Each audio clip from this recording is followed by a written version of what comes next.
Guten Morgen, Afterday and Heckian. If I sound different, it's because there's something going on with my mic. Also, my heart monitor has died. The battery is kaput, and I could not find a replacement, so another stream with no boo-boos. But it's okay. This is a calm, chill game with a great story. We might have lost Jake, but it's, it's fine. Just near on Cedar Avenue. Just Phil and Danny. Excuse me? Yes? Why are you standing around the park at night? I'm waiting for someone. Why does it sound so loud? Turn that down a sec. Can you tell me about El Presidio? I'm new in town. You don't say. This city has plenty to offer. It depends on what you're seeking. Do you know anything about the Jolly Good Club? Only that I could work 1,000 years and still not have enough money to be a member. Would you happen to be familiar with Dr. Bennett Clark? The mad inventor who blew up the Lamplight City Expo with his illegal doomsday weapon a few years back? Yeah. Never heard of him. Mm-hmm. Hey, Phil? What's your impression of El Presidio so far? It is crowded, it is noisy, and it smells of manure. In other words, we are back in civilization. Hey, Danny? Yes, Holly. How's it feel to be back here? Hard to say. I'm glad to be back, but I'm also reminded why I left. Kind of an odd feeling. The park's closed at night. Okay, cool. Well, now that we've returned, we can go to the Jolly Good Club. Right, because we're there. So Jolly Good Club and then the wharf. Even though they were like, don't go to the wharf. You value your life. And I'm like, okay. I have to go to the wharf.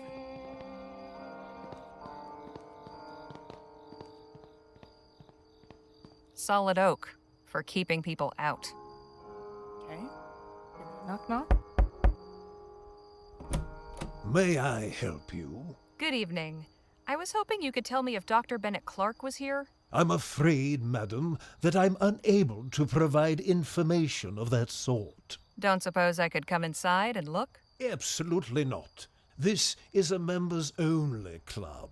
And how does one become a member? One must meet certain requirements. Quite frankly, you do not. Good evening. Is it a boys' club? So much for the direct approach. Elitist scum. There must be a way for us to get inside. Hey, Phil? Seeing as the front door is not an option, how can we get into the Jolly Good Club? The gears of elitist establishments such as this are lubricated by the sweat of their laborers. Perhaps we might find and befriend such a person. When the front door is closed to you, go by the back. Figuratively or literally. Okay. Danny, any words of wisdom? No, Danny? Hey, Danny? Yes, Holly. Any suggestions for getting inside the Jolly Good Club? I had a feeling they weren't going to let us walk right in. Maybe check around the back? See if somebody left a window open or something? The sign of the Jolly Good Club. To the back. Lots going on back here. Establishments like this run on the sweat of the oppressed. Workers see much and are themselves overlooked. Perhaps one of these people might be able to help us. Just be like, hello. I can see into the Jolly Good Club's kitchen. Not as fancy as I was expecting.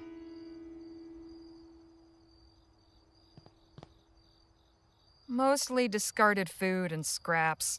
Oh, this greasy rag might be useful. Oh, okay. Judging, I'd say this is a... Alright, hello, sir. Hello, sir. I'm sorry I can't talk. I'm busy preparing dinner. Amigo, surely you can spare a moment. Hey, compadre, I didn't see you there. Wait, I've seen your face before. General Marquez? In the flesh. General, it's an honor. What brings you to El Presidio? My Hello, Luis. companions and I are Joaquin. searching for someone. We tracked him to this club. I see. I would love to help you, but I don't know any of the members by name. How long have you worked here? Nearly 10 years. 10 years. After such long, loyal service, I hope they compensate you well. Why would they do that? Well, my pay is the same as the day I first set foot here. Ah, my friend, please tell me a major Vespuccian city such as this one has a labor union to advocate for its workers. Oh, I'm sure there must be one. Doesn't do anything for me, though. Outrageous. This must change. We will find this union and we will get you a membership. We will? Damn right we will. General, what can I say? Your kindness knows no limit. We must stand together, compadre. Okay, I guess that's what we're doing. Madam? Excuse me, ma'am? What you want? I was hoping to ask you some questions. No English, sorry. Danny, think you might help me out here? Little assistance, please? 你好，女士。 Oh, hello, young man. I didn't realize you were friends with this woman. Did you want something? Do you work at this club? I wash all the bedding and linens. Why do you ask? We're trying to get inside. Good luck. This club is for rich white men only. We don't want to join. We just need a quick look around. Very well, nice, now very that's nice. No different. spoilers. I suppose I could help you with that. Sneak you in through the employee door. But first, I will ask you a small favor. What do you have in mind? I have a contract with some people, and I'd like to get out of it. What sort of people? You don't live here, do you? I used to when I was younger. Then you know exactly what kind of people I mean.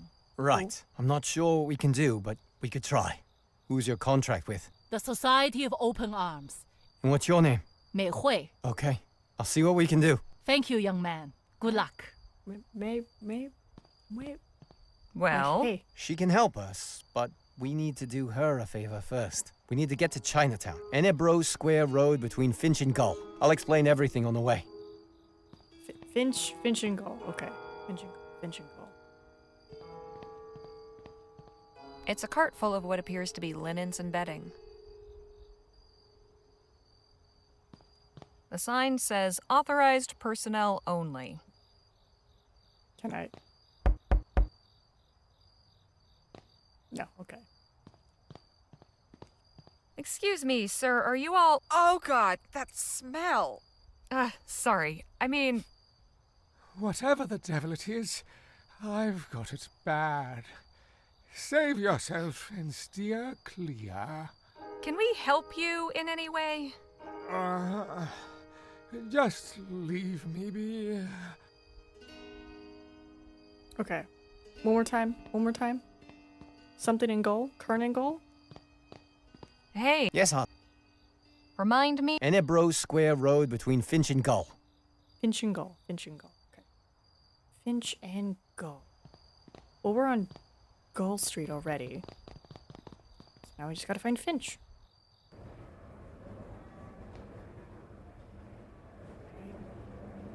Gull.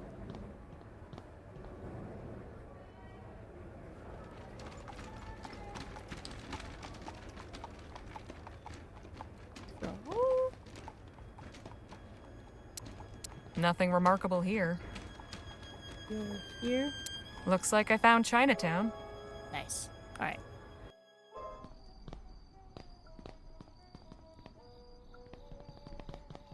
At least this one's partly in English. I'm guessing this is where all the medicines and herbs are stored. Nadine would know about all this stuff. I sure hope she's holding up okay. He seems to have a very complicated order. Excuse me? Wait your turn. Can't you see I'm helping someone already? Geez, sorry.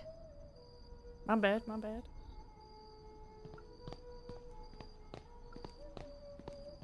Danny, can you read that sign? It says Society of Open Arms. Okay, perfect. So that's where we gotta go. Yeah, what is it? Jimmy? Danny? What are you doing back here? You two know each other? It's been a long time. You're telling me. Can we come in? We need to speak to whoever's in charge. You can, sure. Your friends are a different story. I take full responsibility for them. They're trustworthy. All right. I'll take your word. Come on in. We've got a lot of catching up to do. How was the master memes? I'm doing good. Did you do the little frosty tool things yourself to see what your streamer card was? Because it's pretty cool. I was giggling so hard at the like attacks, what their habitat is like, and I was like, honestly, pretty close. Except I don't have tropical plants, but it was pretty close. Ah, yes, you should. A painting of a Chinese landscape. Looks like an intense game. What's that banner say, Danny? Secrets are kept within these four walls. Here, we value the ability to mind one's own business. Very colorful decorations they've got. But I'm doing okay. I have a meeting with my HR on Thursday to discuss the predicament we're having at work. These look valuable. Probably why they're kept so high up. All right there, Danny? Yep. Pardon me, could we have a word? Sure. Give us a minute, Danny. So, What exactly is this place? It's the Society of Open Arms, a social club, a place for our community to gather. We take care of our own here. And what's your job here? Jimmy, was it? Yeah, that's right. I do lots of things. Mostly I make sure everybody feels safe. Anything my boss asks me to do, I take care of. Your boss, huh? Who might that be? Nobody you need to be concerned about. You got any questions or business affairs, you talk to me. I want to talk about your contract with Mei Hui. The laundress who works at that fancy club? The very same. She wants out. So she sent Danny and his friends to negotiate? That's strange. You make a deal with her or something? yeah.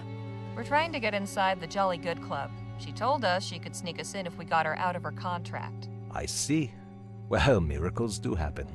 If you intend to negotiate the terms of her contract on her behalf, I need you to understand exactly what you're agreeing to. Go on. Under Mei Hui's current deal, she donates 10% of her earnings to the club.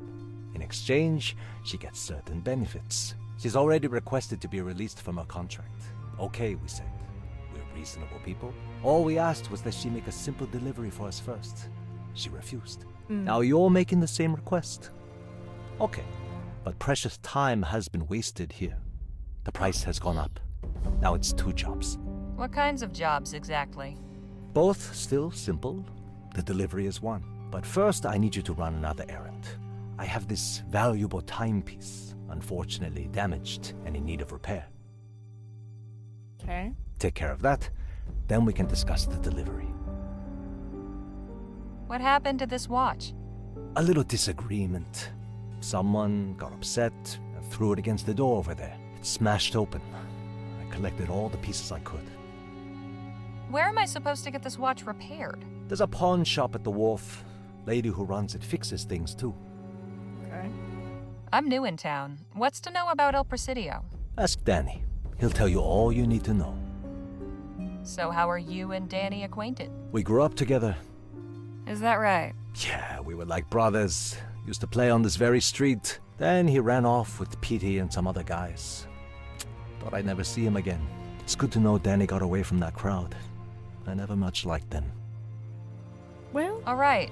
Danny told me about P.3. Doesn't surprise me. He idolized that kid. Did he say if anything happened to him? Yeah, he was killed in a botched robbery. Figures. That explains why Danny's not latched onto him anymore. Anyway, this is all ancient history.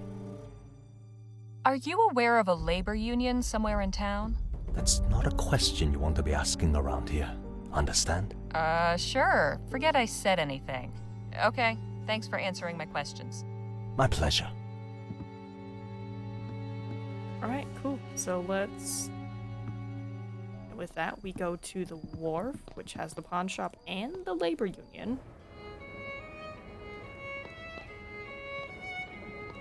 Put me in the walls. I will take a look in the Discord in a moment. Madre mia. So many people. Watch yourselves, friends. Big cities aren't always kind. You can't see it, but where I am, there is a donkey and a man who's drinking, and he's just kind of like, he's kind of vibing. He's having a time. Have a look at it real quick. Hard to tell which is more the ass. Ah, the local exchange for the hard up and down on their luck. She's minding her own business, but that one fellow seems very interested. You're tying one on and watching the world go by. Look at all this trash. Phil. Oh. Let me read the note. It's a lot of things to interact with. Ask about our special behind-the-counter items. Ring bell.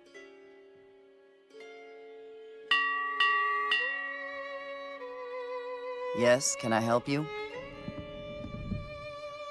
You've got an impressive selection, but I was wondering what you had behind the counter. Got some jewelry, some repair kits, and a set of lockpicks. Quite a shop you've got here. Glad you like it. How did the ship get up here on land? The city extended the shoreline when it built the new breakwater. Brought the land to the ship. About that time, some big trading company went bankrupt and couldn't pay the upkeep on its derelicts. So the harbor authority seized them, converted them to lodgings and shops. I could use the lockpicks. What's the price? 10 crowns. Sure. Okay, I'll take the lockpicks. Now we're at 37 crowns. And there you go. Just don't even think of using them here. I didn't, but now the thought's in my head. Anything you can tell a first-time visitor about this city? If you're not feeling it in your legs yet, you will soon. Something to look forward to. Honestly, who thought it would be a good idea to build a city in such a hilly place? Know anything about the Jolly Good Club? Never heard of it, sorry. Really? Do you know anything about a labor union in town? I think there is one, but I don't pay them any mind. I'm my own boss, and I don't have any employees, so it doesn't matter to me. I was wondering if you could have a look at this watch. It needs repair. Where did you get this? Does it matter? Yes. I've seen this watch before. Someone from the Tong gave it to you, didn't they? The what? That place in Chinatown, the Open Arms Society, or whatever they call themselves. I already told them I wasn't interested in their business. They can send as many proxies as they like. It's not gonna change my mind. So you won't fix this watch? Nope. So what am I supposed to do? My advice would be to stop dealing with those people. But if you're hellbent, I could sell you a repair kit and you can do it yourself. All right, how much for the repair kit? You're gonna do it, huh? 4 crowns. Your funeral. Should I be concerned? Sold. Here you are. Pleasure doing business. And I'm in no way responsible for whatever happens next. Just to be clear. It's just a while. I have something. Oh. Not the tea caddy. Actually, Okay. How dare you? Sure. How dare you try to sell your tea caddy? All right, let's finish investigating. repeaters, rifles, and shotguns. Good thing they're locked up. Proprietor, Meredith Benelli. Benelli, huh? I wonder. A variety of pistols under lock and key. It's way too faded to read. Do you seek work? Find your way. Approach a laborer and say, I am a stranger. Curious. Okay. If we don't find Clark, maybe we could start a band. Everything you'd need to start your own farm. A collection of rather creepy dolls. I hate the way their eyes seem to follow me. A bunch of seafarers' trinkets. Captain Boylan would love these. An authentic bone china tea set. Hate to see the price tag. Cheap art. The kind you'd expect to see, well, in a pawn shop. These look expensive. Probably not the wisest idea to keep them so close to the door. Lots of different types of lamps. Seems there wasn't enough wall space for these. Okay. I'm gonna ring it again, because, like, is she Bonelli from, like, the hilltop thing? What do you need? You wouldn't happen to have been married to a man named Michael Benelli? You knew my husband? No, but I recently met his former captain. What? Captain Boylan? He's alive? Yes, it's a long story. Please, spare me. I've no need to dredge up the past.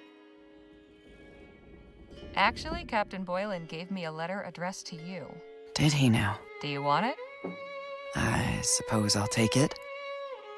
I'm not sure what that man could possibly have to say to me. Might answer some questions I've had all these years. My thanks to you. Nice. Appreciate the help. Sure. Alright, let's talk to you guys. Can't think of anything. Danny? All right there, Dan? Yep. Yep, he's good. He's chill. Okay, so we did that side. One of you might be a laborer. They're giving those documents some serious contemplation. These two are engaged in some highly emotional quarrel. Why is he on An his attorney's knee? office. She's just doing her job. Yeah. She's shaking out some linens or sending secret signals across the way. He's sleeping well. All right there, Dan? Yep. Can't think of...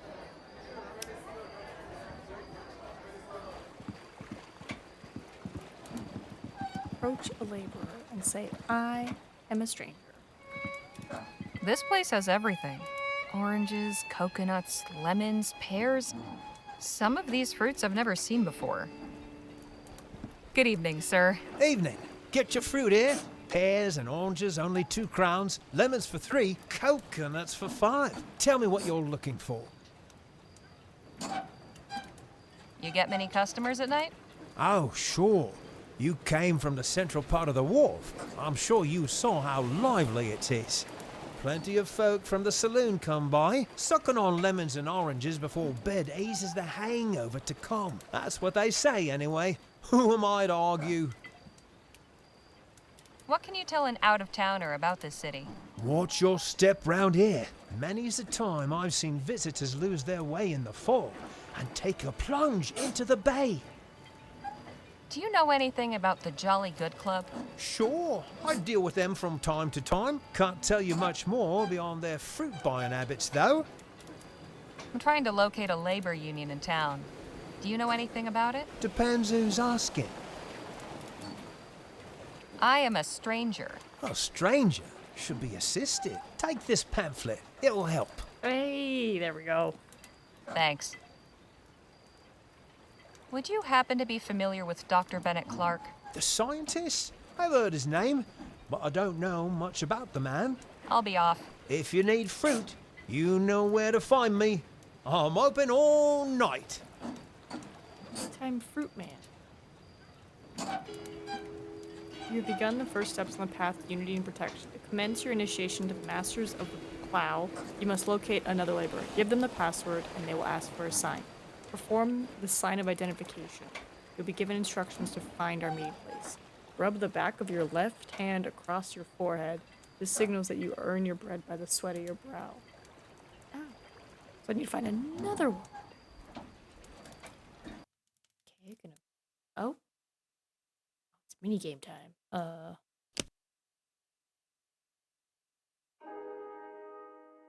This gear won't fit there. Oh, okay, here.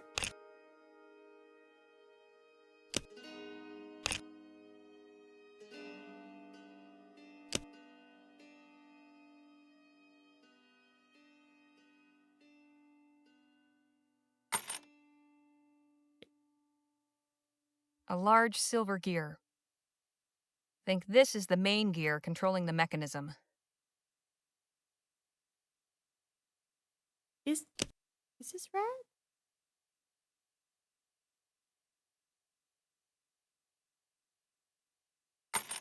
Maybe? This thing is in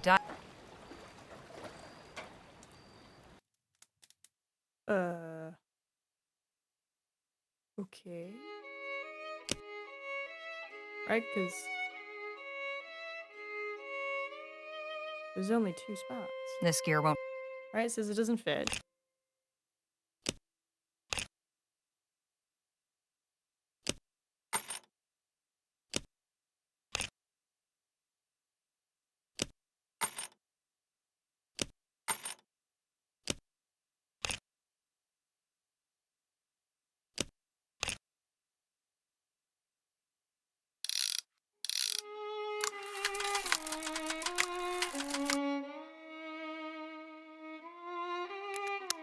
Okay, this doesn't look too tough. Just have to place the right gears in the right spots.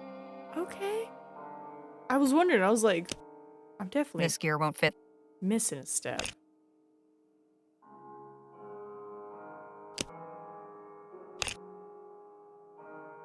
Well, this is not gonna work at all.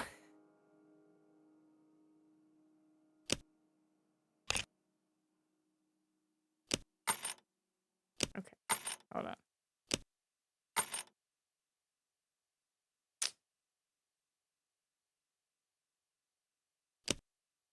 This gear won't. Okay, that fits, right? That's good. Okay, that fits. But then how do I get... Maybe? No.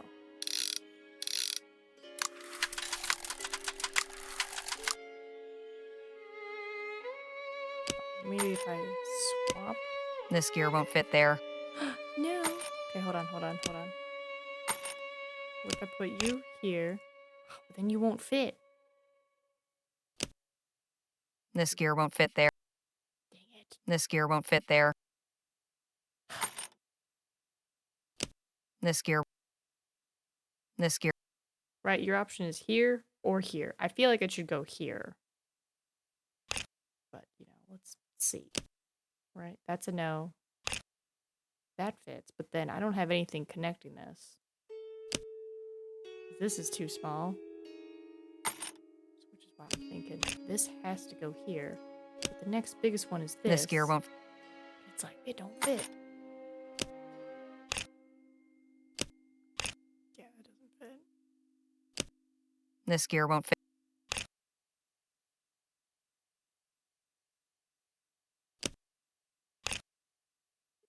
Maybe? Maybe? Oh, dang it.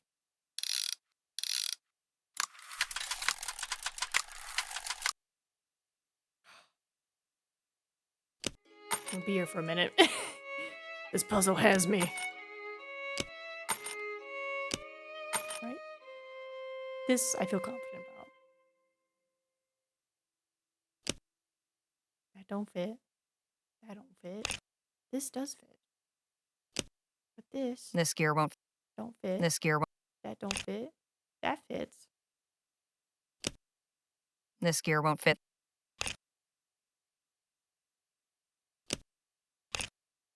Then he's all by his lonesome. He's all by his lonesome.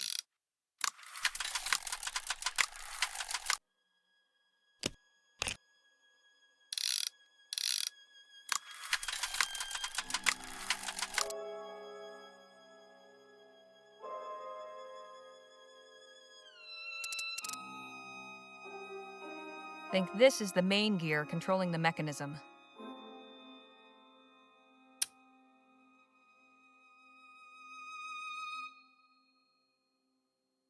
Right, this one I feel like has to be the gold one. Because if I put, right, because if I swap you to here, you fit nothing. It's like, yes, you fit, but y'all don't fit.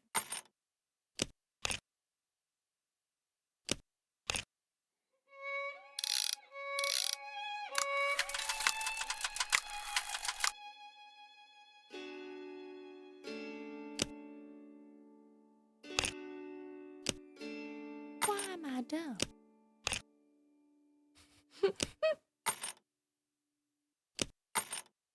Wow, this puzzle really has me. We've been doing great this whole time with the puzzles, but this got me. Is there any chance I could ask somebody to help me? Medium gold gear. Great. This gear won't. This gear.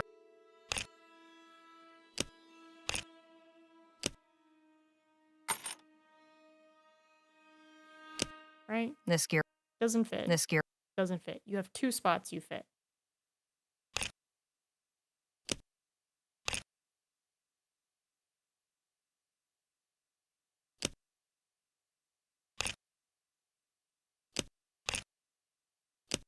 This gear won't fit there.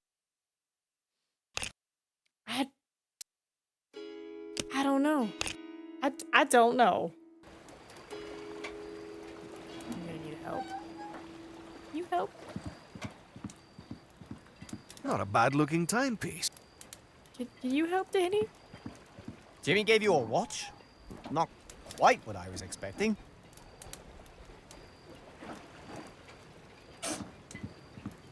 The lighthouse on that island must guide the ships into the harbor. The transcontinental route ends here. These will be headed back to cities on the east coast. Nothing fancy, but it looks seaworthy. Good evening. Evening to you. That boat yours? Sure is. Easier to fish during the day, but sometimes I take folks for a sail. The price is right, of course. And what is the right price for a ride? Depends. A cruise around the bay will run you 20 crowns a head. If you had something specific in mind, we can negotiate. I'd like to know about this city. Oh, I love it here. There's a reason they call it the mouth of the West. We get all kinds coming through here from other provinces and other nations. El Presidio's been growing like crazy. Can't wait to see where it goes. Know anything about the Jolly Good Club? Never heard of it. Sounds like it's for fancy types. Know anything about a labor union here in El Presidio? Nah, I'm in the Maritime Guild. Different crowd. Ever heard of Dr. Bennett Clark? Wasn't he the guy who blew up those people a few years back? Yes, I suppose he was. That's all I know about him. Sorry. Thanks for the chat. See you around. Well. Oh, I'm already outside the wharf? Wait, there's something next to it. Oh, it's just that. If I go this way, takes me back.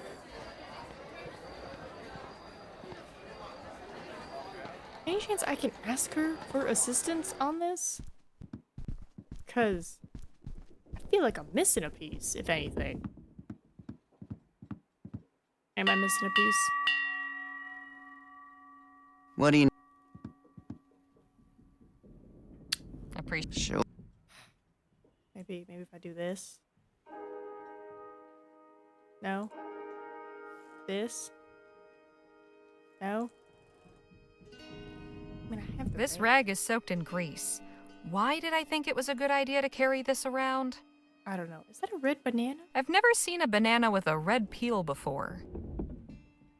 A chunk of highly magnetic lodestone. That's not going to help me fix the watch.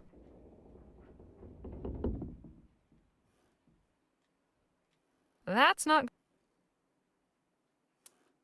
Worth a try. Maybe I can show the banana to the guy? Right, and this is where we came from? Yeah, this just takes us back here. Okay, I'm gonna show him the banana. Maybe he can tell me about it. Can you tell me about this red banana? Sorry, I don't buy things.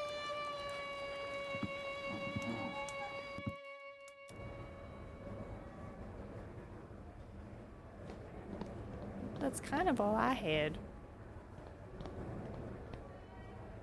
Because there's the park. Oh, wait. Maybe he's another laborer. The guy at the park. Another laborer? Can't think of any... Excuse me? Yes? I thought you should know. I am a stranger. I see. If you could give me a sign of your intentions, I just might be able to help. Cross your forehead. Yeah. Aha! Take this. It's a guide to the meeting place of the Masters of the Plow. Why can't you just tell me where it is? If you're serious about joining, you'll observe the customs. Okay. It's some kind of poem. Ugh, I hate poetry. I sought the plow, I had no guide, the path remained unclear, but after following this trail, I found my comrades near. Beginning from Enebro Square, I wandered ever eastward. I strolled until I found the street named for a noisy bird, gull. I made a right and headed south. I knew that I was near. My destination nudged between a chapel and a pier. Upon the door there, thrice I knocked and stated there my proposal. The master's portal opened wide, long may they ever serve us. Okay, so Emperor Square. Goal. Okay. Oh god, okay, let's try this. Need Great Delvon. Dove. Finch. Ebro. Gull. Okay, hold on. Nothing remarkable here. Hold on. Wandered ever eastward. I strolled until I found this street, named for a noisy seabird. Ebro Gull. Made a right and head south. I knew that I was near between a chapel and a pier. Chapel and a pier. Oh, maybe it's actually a street name. Gull and Grand. Harbor.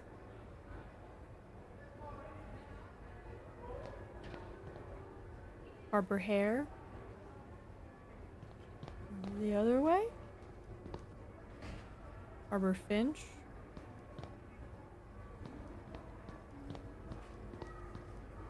Harbor Ink. Harbor Jessica. Harbor Kirk. Nothing remarkable here. Let me head back over here to this side then. I don't think it's the hotel. Right, Harbor Gull. Nothing. Harbor Finch. Harbor Eustace. Harbor Dove.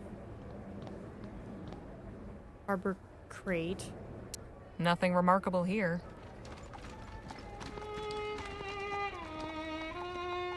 Harbor Roy. I think that's as far as I can go. Nothing. Where did we go wrong? My destination nudged between a chapel and a pier. Harbor. Ooh, is Dove maybe the chapel? I'm just gonna Nothing. between every little point, I guess. Nothing. Nothing. Nothing. Nothing. Nothing. Nothing remark. Nothing. Harbor and a pier. Nothing remark. Nothing. Harbor and Kirk. That's as far as I can go. Maybe I have to go down one. Then becomes Kirk and Glacia. Jessica. Pink. Bear. Gull. Finch. No.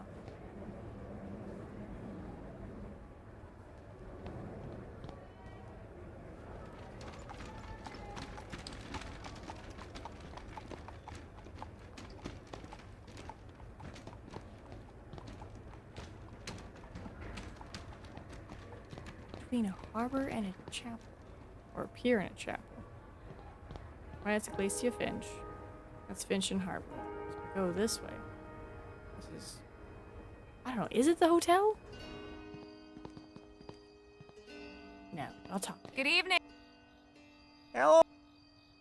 Would you happen? Nope. Thanks for the chat. Evening. was hoping.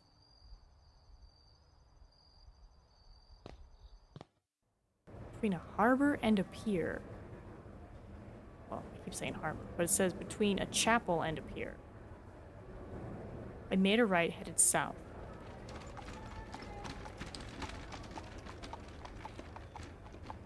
Where I was. Maybe I just gotta do it on everything.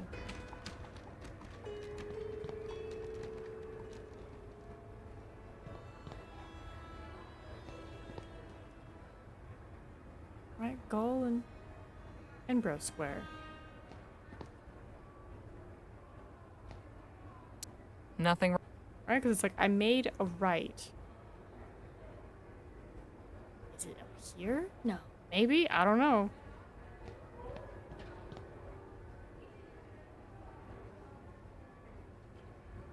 Because this is Gull Street.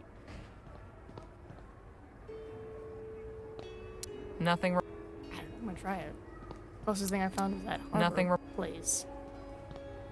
Nothing.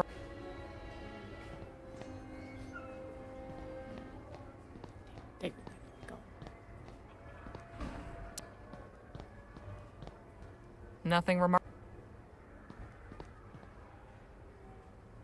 Hair and Grand.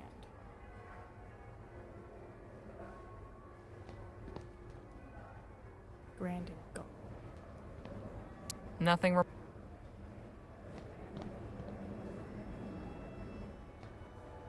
Nope. Dang it. I feel like it wouldn't be close to the hotel. You don't accidentally click on it. Goal and Nothing. Well, no. You son of a...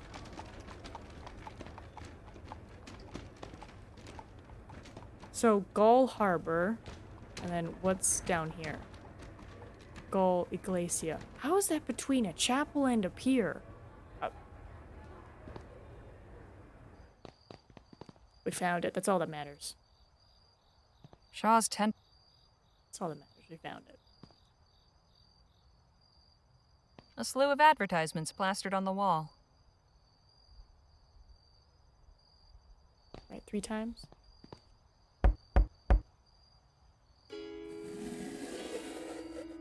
Yes?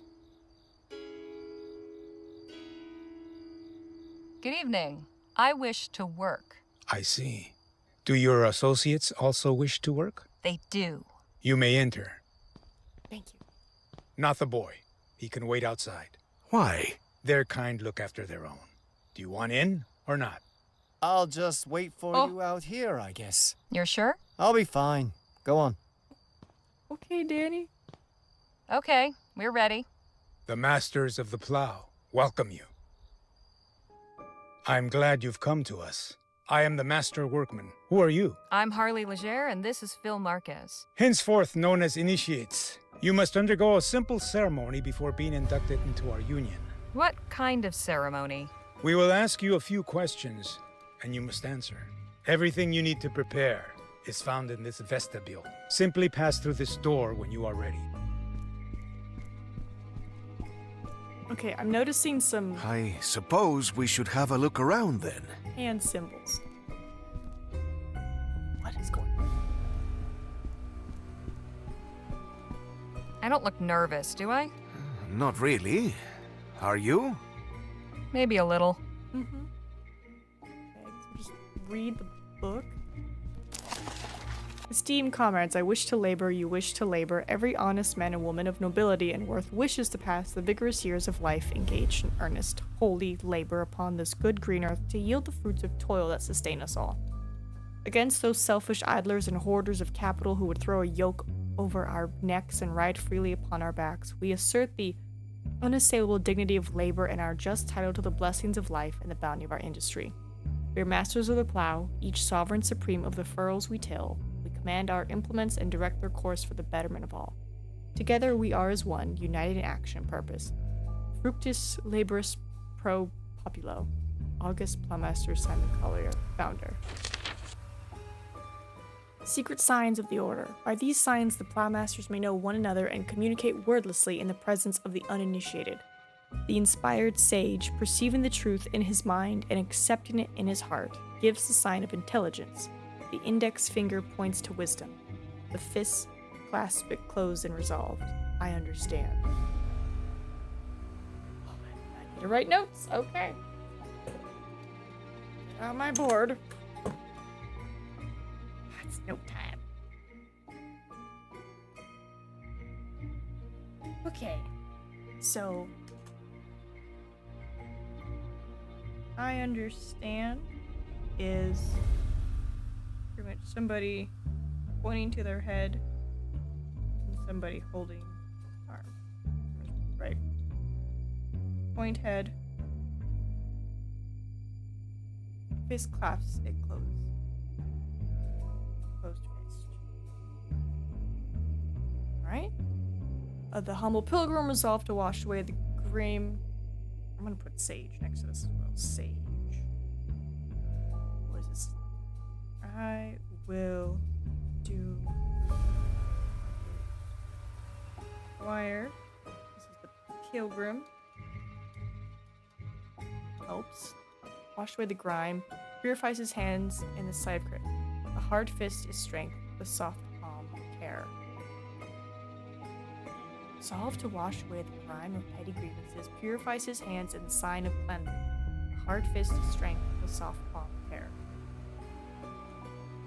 Hard fist? Soft palm? Faithful friend. Okay, we'll put friend for this one. On encountering a fellow plowmaster, readies his arm to embrace a comrade in the sign of recognition. 2 fingers held together signify fraternity. A hand to the breast, acceptance.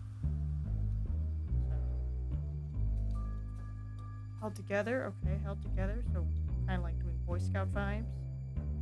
And then to the chest. You and I are the same. My short-term memory's not good. This is why we have a note board. So kind of like, I guess this kind of vibe? Okay. He's a friend. I'm just gonna put sign of recognition in case they're like, what is this? I'll be like, no. The noble artist. Okay, artist. Seeking beauty with eyes heavenward, adorns her wrists with artful ornaments in the sign of decoration. The fist signifies the earth, 2 fingers crossing it, transcendence. It is for a higher purpose. So like, you know, like touching a watch, I guess. 2 fingers crossing it, transcendence. Okay, so fist. It is for a higher purpose. I'm just gonna write fist. 2 fingers cross. Right. Oh god. The initiation ritual. The initiates shall present themselves before the assembly. They shall perform the requested sign when asked. Next, they shall answer the question of loyalty by responding, I swear, fealty with no question. Following this, initiates will be asked to perform the requested sign. Following the question of desire shall be answered, I aim to labor. Okay, so I swear, I aim to labor. On completion, the presented with an insignia pin and attains membership in the Order of Masters of Plow, with all the rights and privileges accorded. By this badge shall our members be recognized. It must never fall into the hands of those who would abuse or defile our ranks, yet it may be vouchsafed? It may be vouchsafed? Vouchsafed? Hold on. F-O, no, V-O, sorry. Not which. Definition. Give or grant something to someone in a gracious or condescending manner. Well, is it gracious or is it condescending? Vouchsafe. Vouchsafe. Okay, yeah. Vouchsafe. New word of the day. Vouchsafe. As a token of trust to a worthy comrade in need. This thus conferred membership in full. I feel like... Okay, so hold on. Pointed head, closed fist. Okay, so this is... The sign of intelligence. Ooh, more notes. Okay, okay. Intelligence. That's the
right place.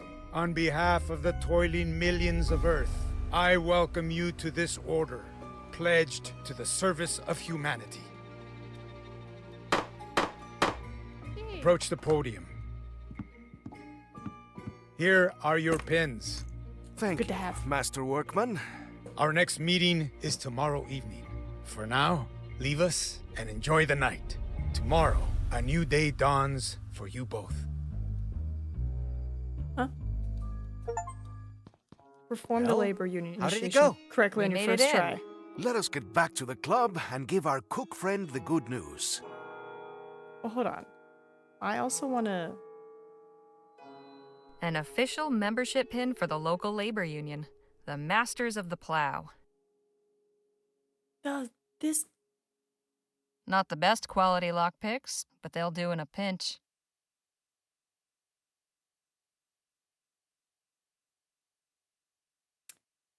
I don't know what I can use the lockpicks for, you know?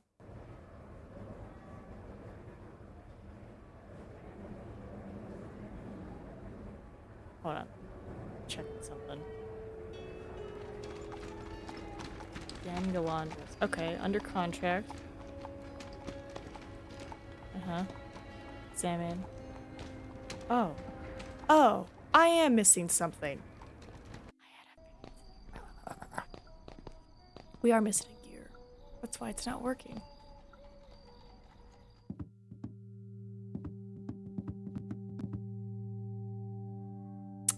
Gee willikers. Damn. There's a hole between the floorboards. It seems to be full of... Mouse poop. I can't reach between the floor... Can I use the lockpick? No good. Carefully now. Got it. I'll put it with the other loose gear. No good.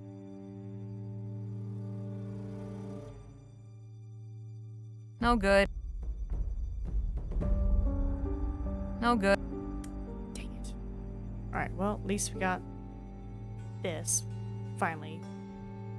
Okay. Okay. This doesn't look... Okay.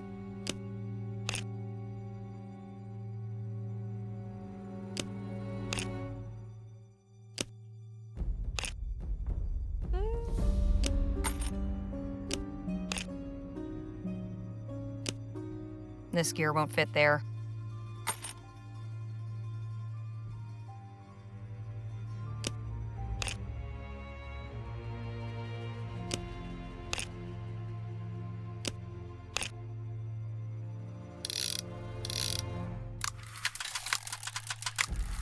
I think I have to swap.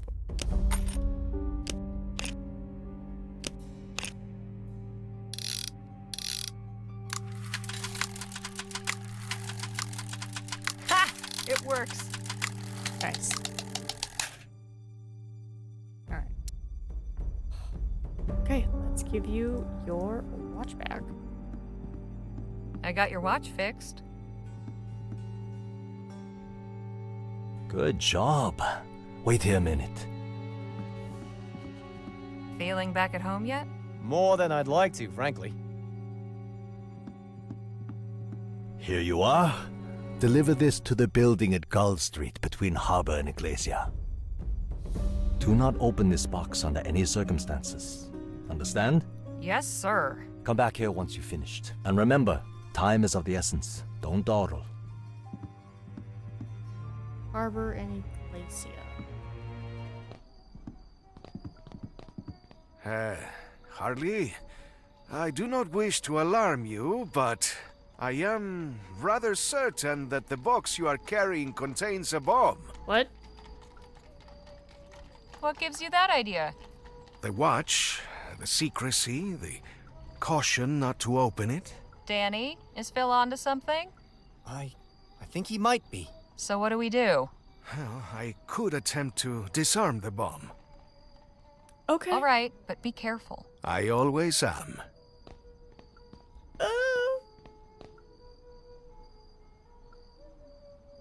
There.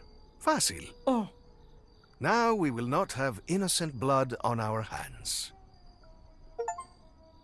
Phil disarmed the bomb. Where was I going? I don't hear anything. Oh my god. We've been asked to deliver this box to someplace on Gull Street between Harbor and Iglesia. Gull Street, Harbor and Iglesia. Harbor and Iglesia.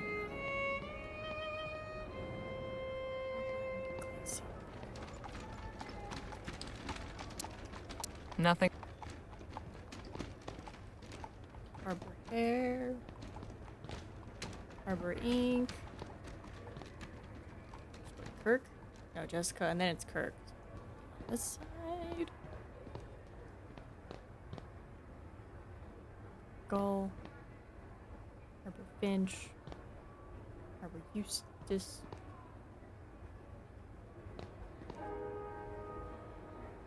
I remember Iglesia being like nearby. Nothing remarkable.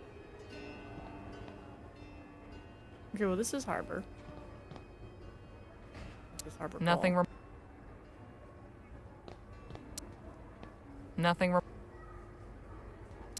Nothing remarkable. I already found what I was looking.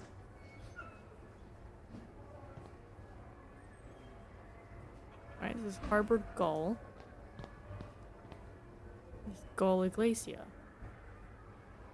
So is it on this side? Nothing remarkable. Nothing remarkable. Nothing remarkable. Nothing.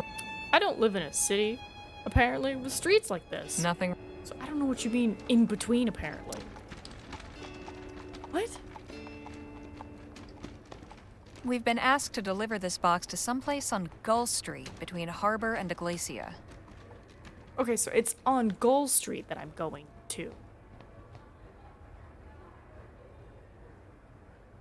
But they say someplace between Harbor and Iglesia. This is Harbor. Or no, this is Harbor. And this is Iglesia, right? Because if I move up, then the Harbor becomes Grand. But this is still Gull. This is all Gull. Down, it's Gull and Harbor. And here. Oh my god, is this supposed to be at the Union? I feel so stupid. I feel so stupid.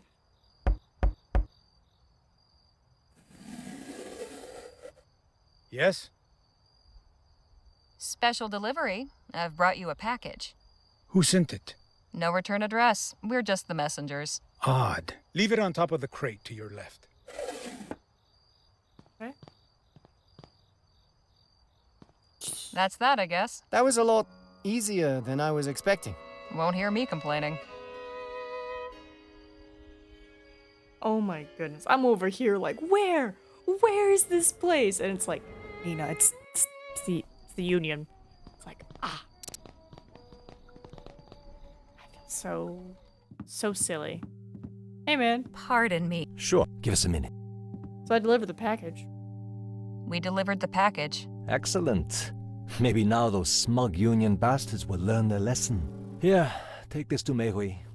It's a letter releasing her from her contract with us. Thanks. Okay, thanks for answering my questions. My pleasure. Cool.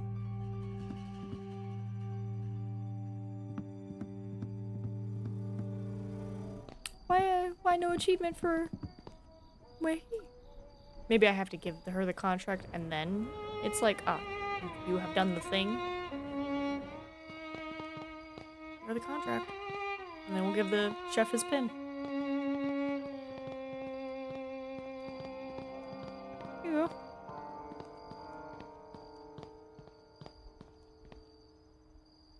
Here you are, ma'am. You're no longer in debt to the Society of Open Arms. Oh, is it true? Thank you so much. I had a feeling I could count on you. So, about getting inside? Yes, of course. I can sneak you in on my laundry cart. But it's not big enough to fit all three of you. I think my friend Harley will be the one going in then. Yeah. Fine. I take her through the door that leads to the club library. I think there's a presentation tonight, so most of the men will be distracted. Your friend should be able to sneak around undisturbed. But make sure she doesn't get caught. And if she does, you never met me. Understood. Thanks for your help, ma'am. Okay, Harley, you're going in. Just climb inside the laundry cart. This had better be worth it. Wait, what about the... Okay. Up. Into the Jolly Now Roger to Club find with Clark. Danny's The help. letter said he'd be staying in this L person's suite. So who and where is that? Hold on. I'm gonna pause real quick. Check something here. Right, we got the initiate, which is perform the labor union initiation correctly on your first try. Then today, we also got close call, which is Phil disarm the bomb, and then rough justice, enter the Jolly Roger Club with Danny's help. I'm guessing maybe close call and rough justice are hers? Maybe? Wow, there are a lot of achievements. There's 65 achievements? Save the kid at the river. What kid at the river? Save the post office. Get the Fortune family to open up. Oh, apparently they did not open up to me. Beat Marisol at shooting. Get the stick back from the coyote. Deal with Hernandez. Write something on the boulder.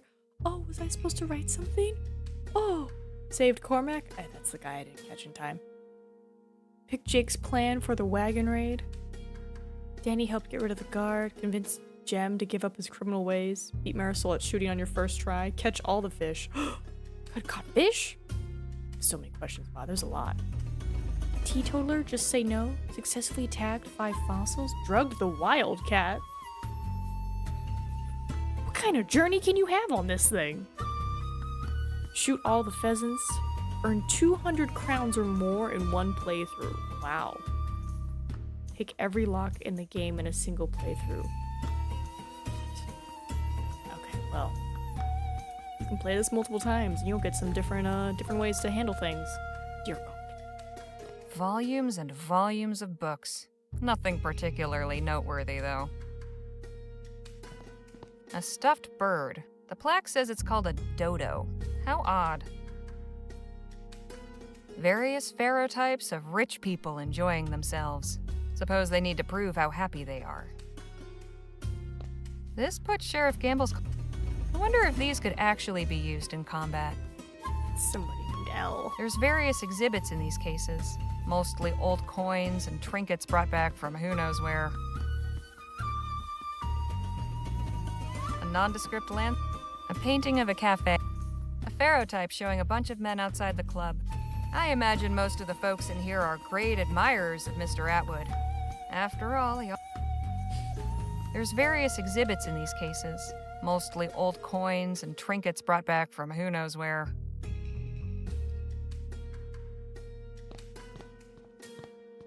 Display cases with different exhibits.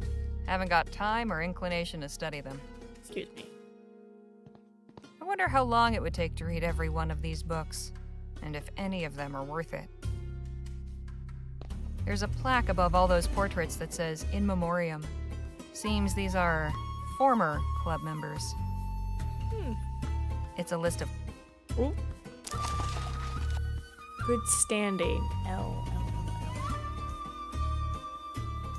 Hold on. A. 80, Sandy, Archie, Ben. Alright, Edwin is Ned. Albert is Birdie. Elijah's Elijah. Eppa, Jean, Filch, Fred, Jerry, Ham, Har, Harry, Happy. Hankai, Iggy, Jake, Jim, Jeb, Joe, Jojo, Jude, Larry, Lem, Len, Lou, Mal, May. Okay, so maybe Larry, Lem, Len, or Lou. Is there anybody who's just an L? Like Owen's O.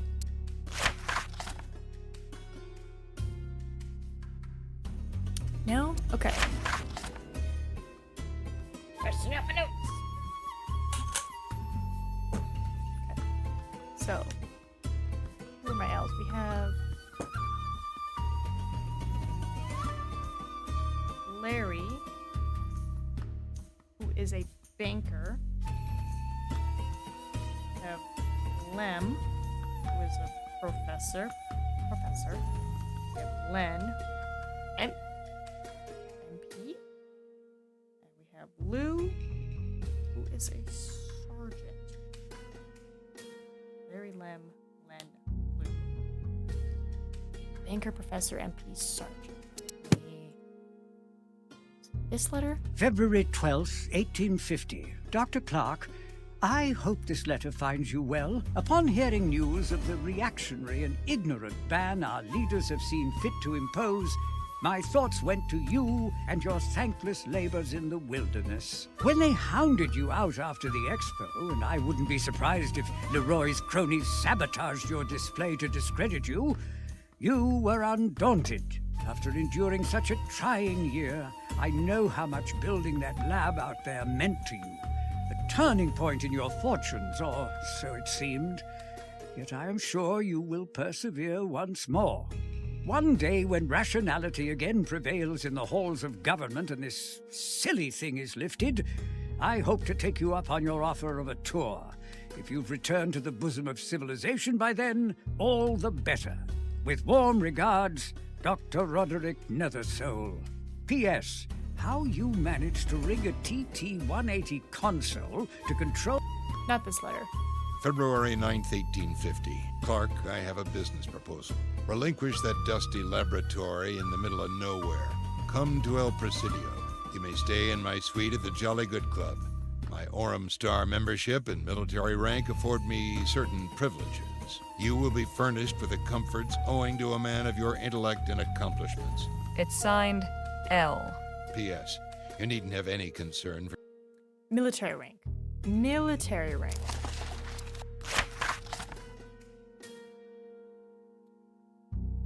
I don't know what MP is, but I think it's this person. I think it's Lewis Harvey. So I'm gonna just, yeah, it's either Len or Lou. I don't know what MP stands for. It could be military police. But Lewis Harvey. My. It's bad. Because no other L's.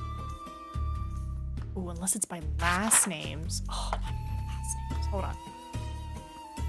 Porter. Author, physician. Langham? Right? Could be signed last names. Dang it. Good catch. Okay, so that's Byrne. Langham. Right, he's a major. That's military. Good catch. Lily, that's a businessman.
General Laporte, as per your request, we have provided your suite with a safe. The combination is 12 right, 9 left, 5 right. Please share this information only with those you trust. Management. Thanks, management. 12.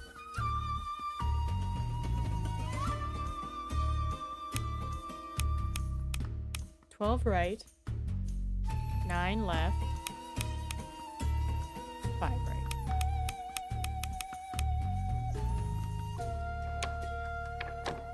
Fantastic.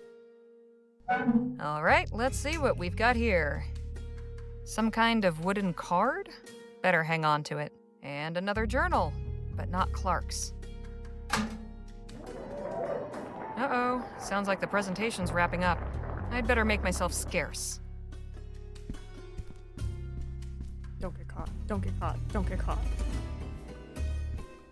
And who might you be? That looks like Jake. Me? Why, I'm Harley Legere. What's your name? My, I don't think I've ever met such a friendly burglar. Burglar? What are you talking about? This is a members-only club, and you clearly aren't a member.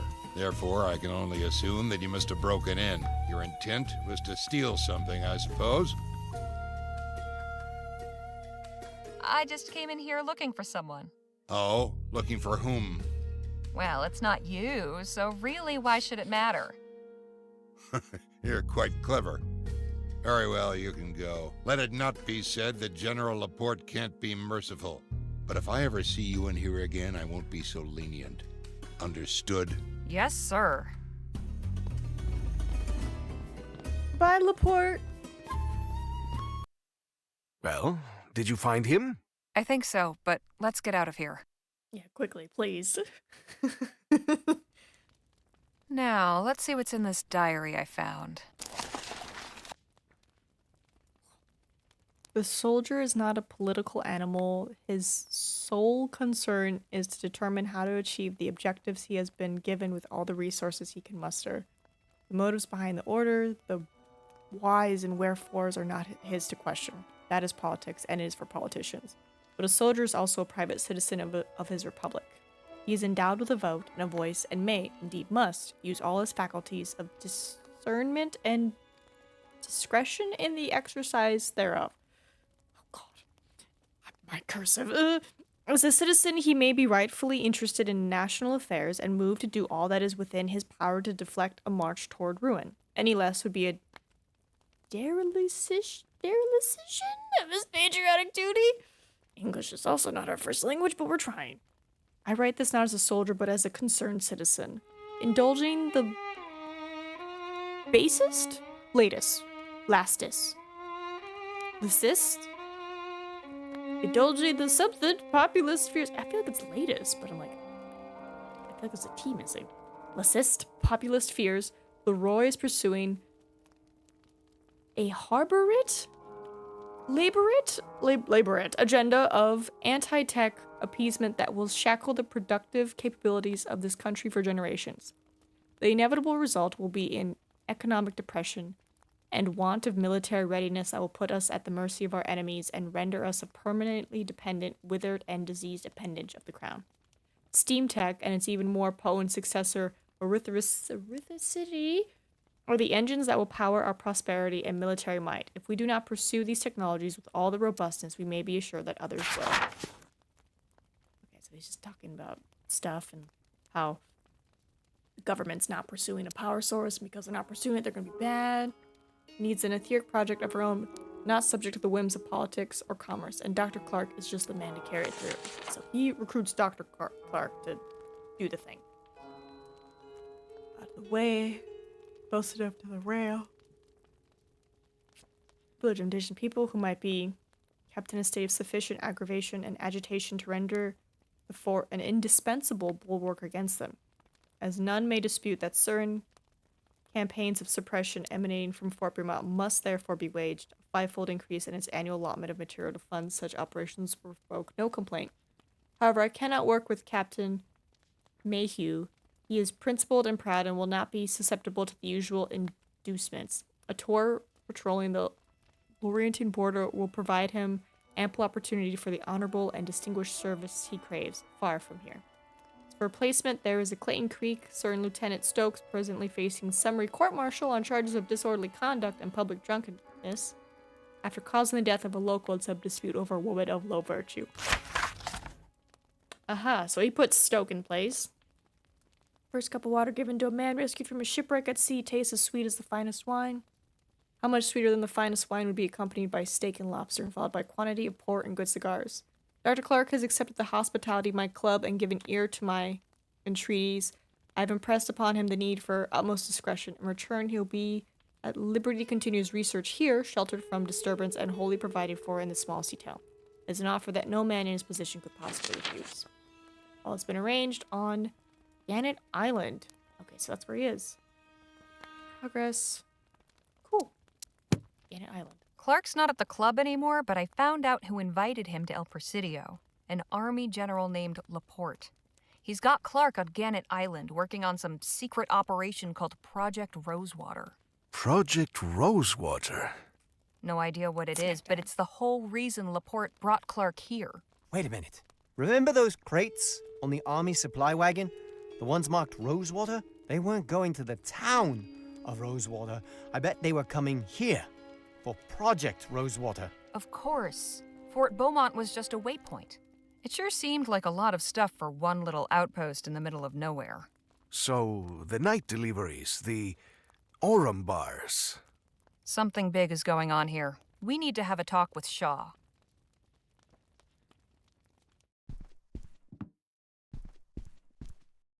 Miss Legere, have you any news? Clark's been moved to Gannett Island. Gannett Island? There's nothing there, just a crumbling fort and lighthouse. Have you heard of an army general named Laporte? Or something called Project Rosewater? Neither. Go on. You said your reasons for seeking Dr. Clark were complicated. This quest has run us afoul of some very dangerous people. If you expect us to get Clark for you, I want to know why you want him so badly. Very well. Imagine airships, engines, furnaces, powered not by petroleum and coal, but by ethericity, an infinitely renewable energy source that comes from the sky itself, clean, efficient, and economical. But you run an oil company. I run an energy company, Miss Legere.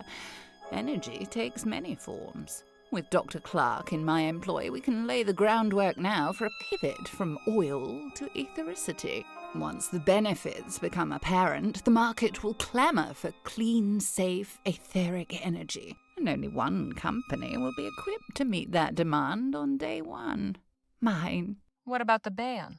Bans are imposed by governments, and governments change, Miss Legere. Not everyone supports Leroy's technophobic policies. The Labourites are barely hanging on. It's not just Atwood's trade party that would like to see etheric advancement back on the table. Royalists, justice, pioneers, even the Christian Union would all get on board. In these fractious times, ethericity has the potential to be a great uniter. Change is just over the horizon. But enough politics. You know where Clark is. Go get him. Best of luck. Ah, before you go, my lodestone. Oh, sure. Here. Thank you. I'm guessing that was for the sick guy or something. I don't really know why we had it, but we did. Alright. Oh, fudge. The lady who wants 20 a head.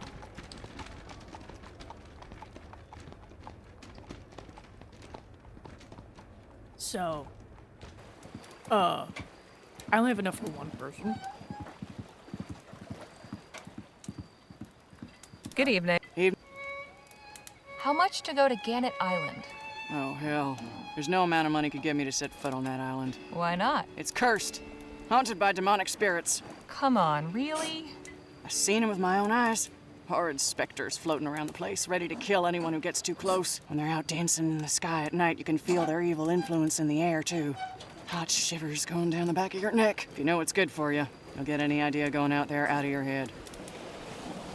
Look, we really need to get to that island. Good luck to you, then. Nobody in their right mind will take you there. You said no amount of money could get you to set foot on the island. What if you just dropped us off? You're dead set on going, aren't you? I thought I'd made that clear.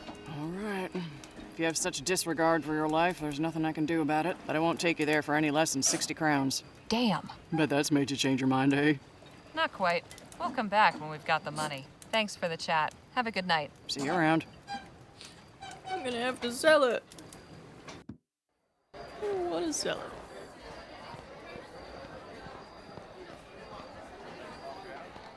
What are we at? 30? How much am I at? Where does it tell me my money? I know I'm at 30 something. A strange wooden card lined with metal. It's got some holes on one side. Oh yeah, we picked up a metal card thing.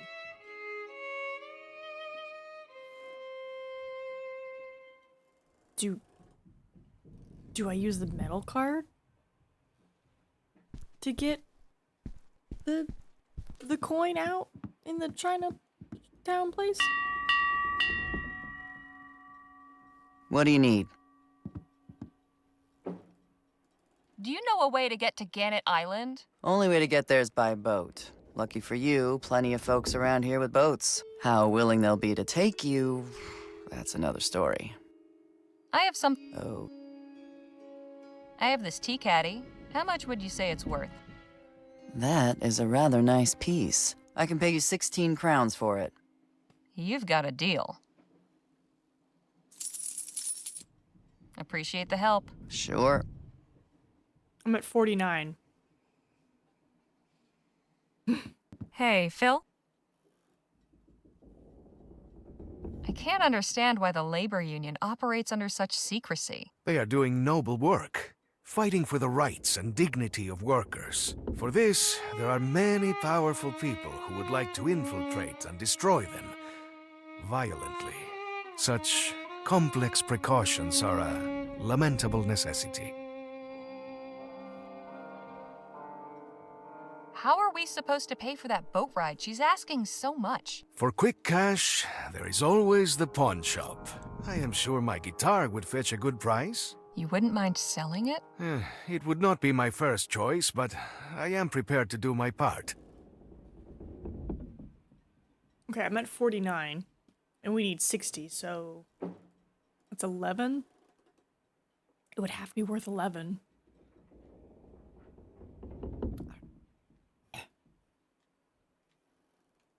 Is there anything I could do?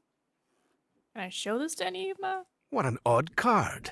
The placement of those holes must be significant. Never seen anything like this.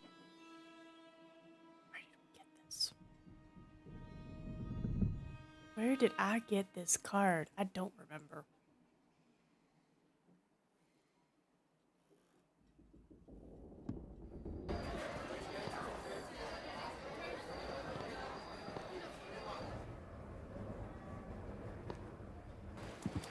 Sure you want to buy a banana from me? Maybe he knows? Maybe she knows? Sorry, I don't... Sorry.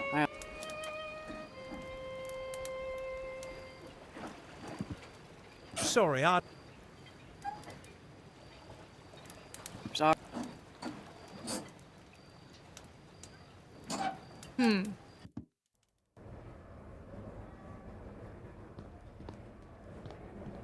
really went up here, did I? Oh, I got no more search area. Oh, can't even go to the park no more.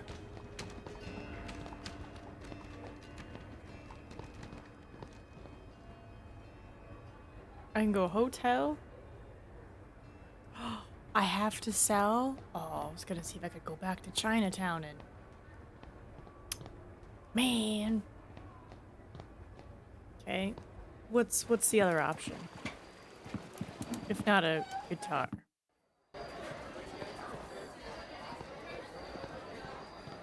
Well, I mean, if I got that card at the place, it was pretty instantaneous. I've got nothing.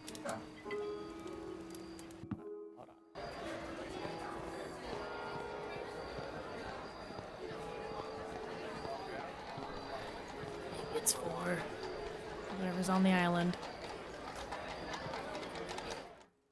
Okay. Danny, Lots of.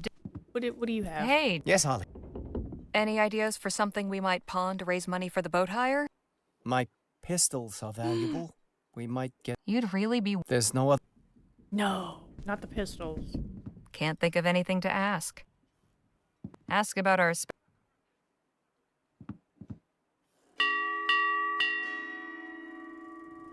What do you need?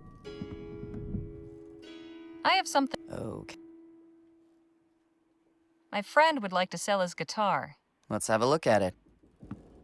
Can I get a yay or nay before you take it?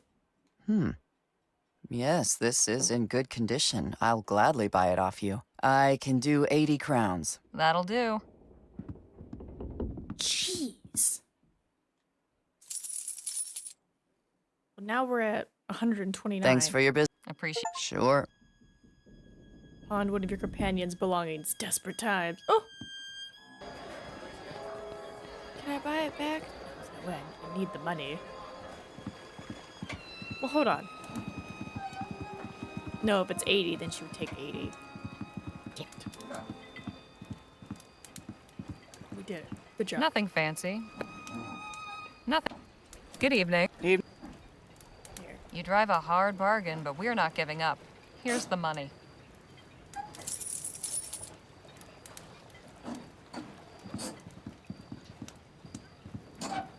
All right. The minute I drop you off, I'm gone. How are we supposed to get back? I'll come back for you. At dawn. If the ghosts haven't killed you before then, that is. We'll take our chances. Let's go. Thanks.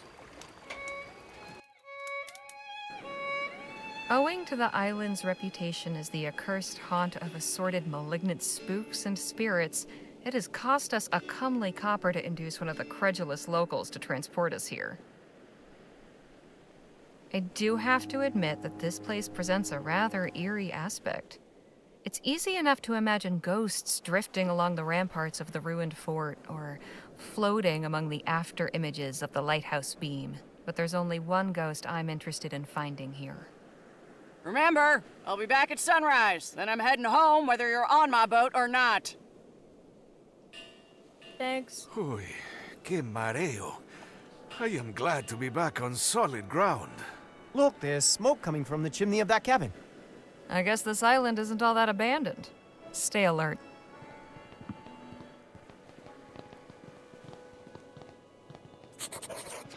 Hurry up, baby. Someone must... Hey. Yes, Hop. Pretty spooky place, this island. I'll say. I can see why people think it's haunted. You don't believe in ghosts, do you?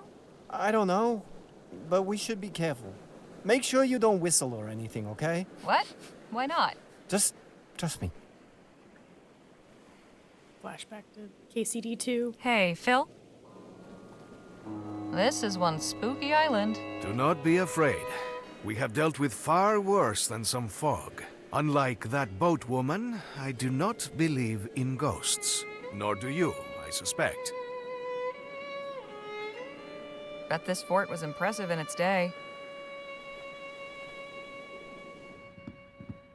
Hello? Anyone home? Oop, didn't mean to click. I thought she was ready to look at stuff. Whoever's staying in here must believe the stories about the island being haunted. If this is lit, it means someone's been here recently. But... Dang it. Sorry, Phil. It's got a dragon on it, but no indication of what tea is inside. Oolong. I think I've had this stuff before. This one's not labeled. Feels nearly full. Feels mostly full. Nearly empty. Running pretty low. Hey, there's something rattling around in here. A small silver key. I'll just hang on to it. Mm-hmm. Mm-hmm. Mm-hmm. Okay, I still have the thing. Feel like I could lie down and sleep for weeks. Maybe I will when we're through. How rustic. It's getting late. I hope we can make that dawn rendezvous.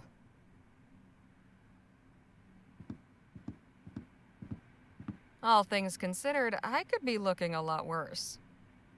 True. Locked. Locked, you say? Kabam. Here we are. It's empty, except for a couple of bullets. I'll take those. Oh, bullets! For Danny. It's keeping this place nice and warm. A spare lantern. Can't think of anything to ask. Danny?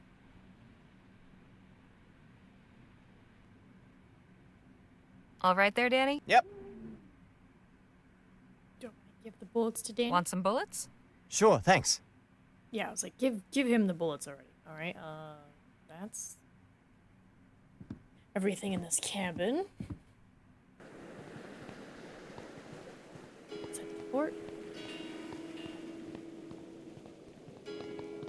Come in, gentlemen. Oh, shh. Not another step. There's a guard. Stay quiet. He's drinking tea. Chamomile. The guard keeps drinking from this cup.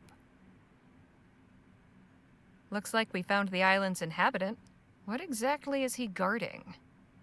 Odd device. Looks like it's meant to be spoken into. Massive doors. Do they lead underground? It's a small slot. Looks like something flat and rectangular would fit. The card. I have a feeling pulling that lever will make something important happen. Quite an elaborate contraption. All right. Not now. Go back. We're gonna make chamomile. Right, so sleepy time tea.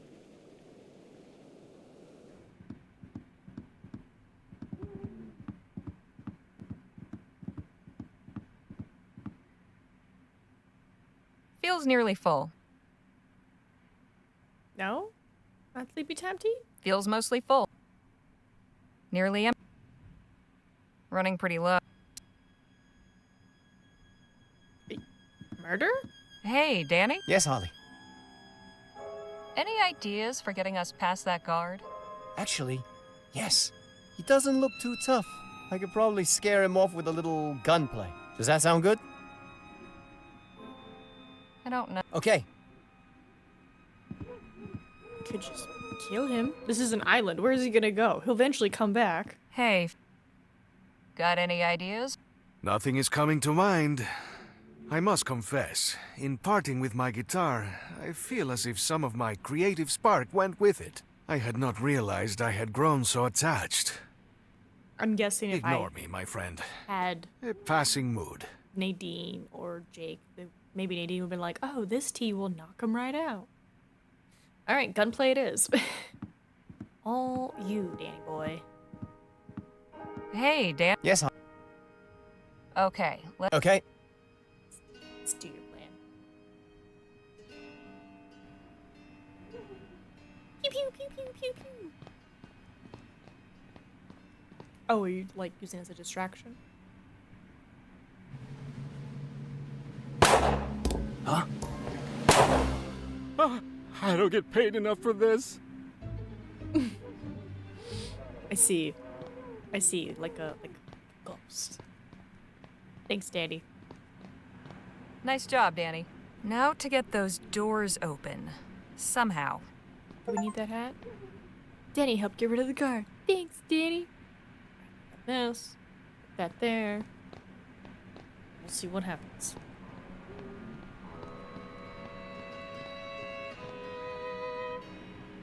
It fits. Nice. Cards in the...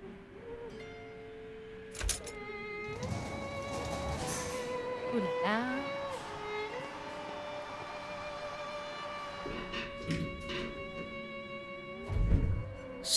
Santa Maria! Wow, that's something. You're telling me. Alright. Let's Better go, take guys. this card back. Don't want to be stuck down there. Oh. Does it not need to stay in to keep it operational? All right, folks. I think this is it. Wherever this takes us, I have a feeling Dr. Clark will be there. The real question is, will we be able to return here once we've found him? I sure hope so. Maybe one of us should stay up here, just in case. There's no telling what we'll find down there. We should all stick together. Okay, let's go then. Come on.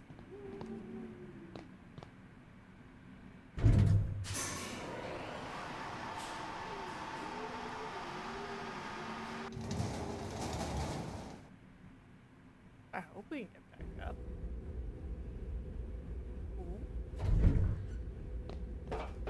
What in the ether is this place? Caramba! Oh, we had better not be trapped down here. Damn, I knew one of us should have stayed up there. So now we're looking for two things. Clark and the exit. What? We weren't expecting, who are you?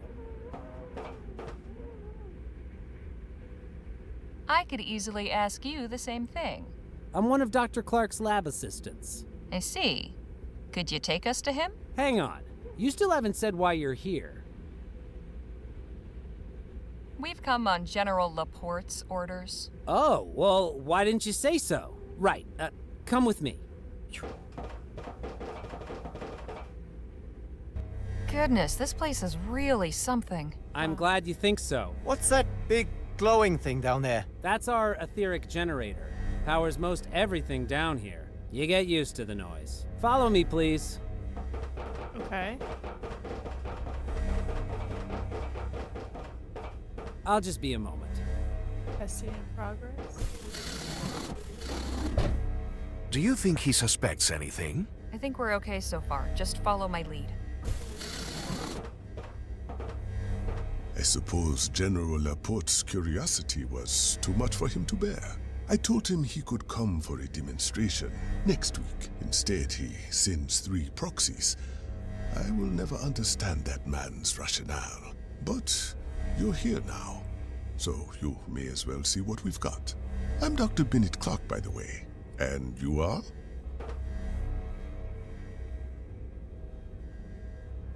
Press core? I'm Miss Legere. This is Mr. Marquez and Mr. Luo. We are General Laporte's press corps, here to learn about your research. The General wants to inform the press now? Already? After everything we've gone through to keep it quiet. I swear the man changes his mind more often than most change their breeches. All right, let's go have a look at Project Rosewater. I'm afraid the testing chamber only accommodates 4. One of you will have to stay out here with Joshua, but you may observe the test through the window.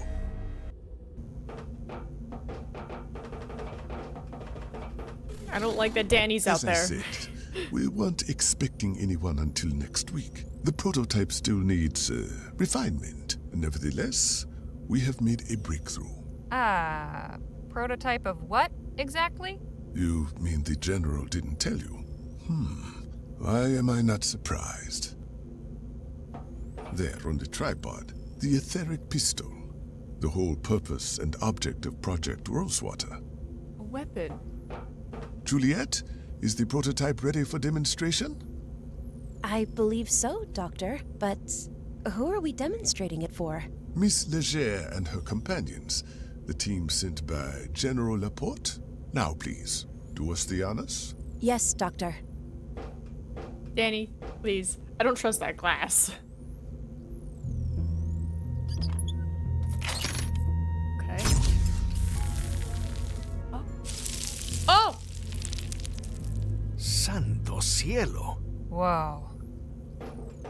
We have managed to confine the chaotic etheric discharge to a very narrow, focused beam over a distance of up to 6 meters, without significant dissipation or redirection of energy, reaching nearly 68.2% efficiency. This results in complete vaporization of most organic targets, with only minimal atmospheric disturbances in the immediate vicinity.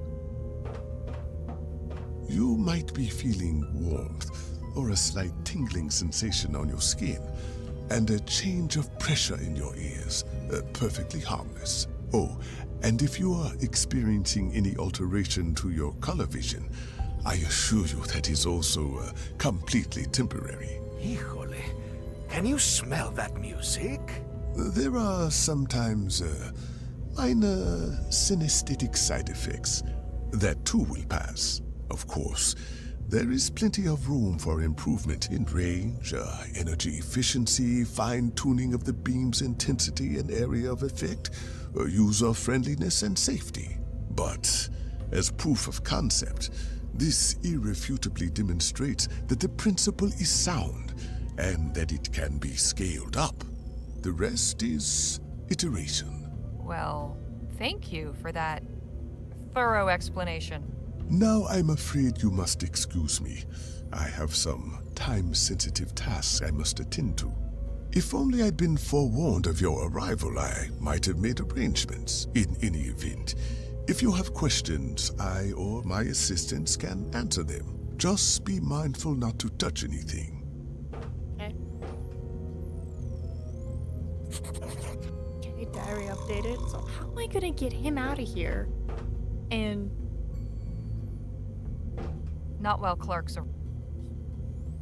It appears to be a charging device. There's a small round socket at the top. It's displaying all sorts of numbers and readings I can't begin to comprehend. Flashing lights and other displays. I can't tell if it means something or is just meant to look pretty. So this is Project Rosewater.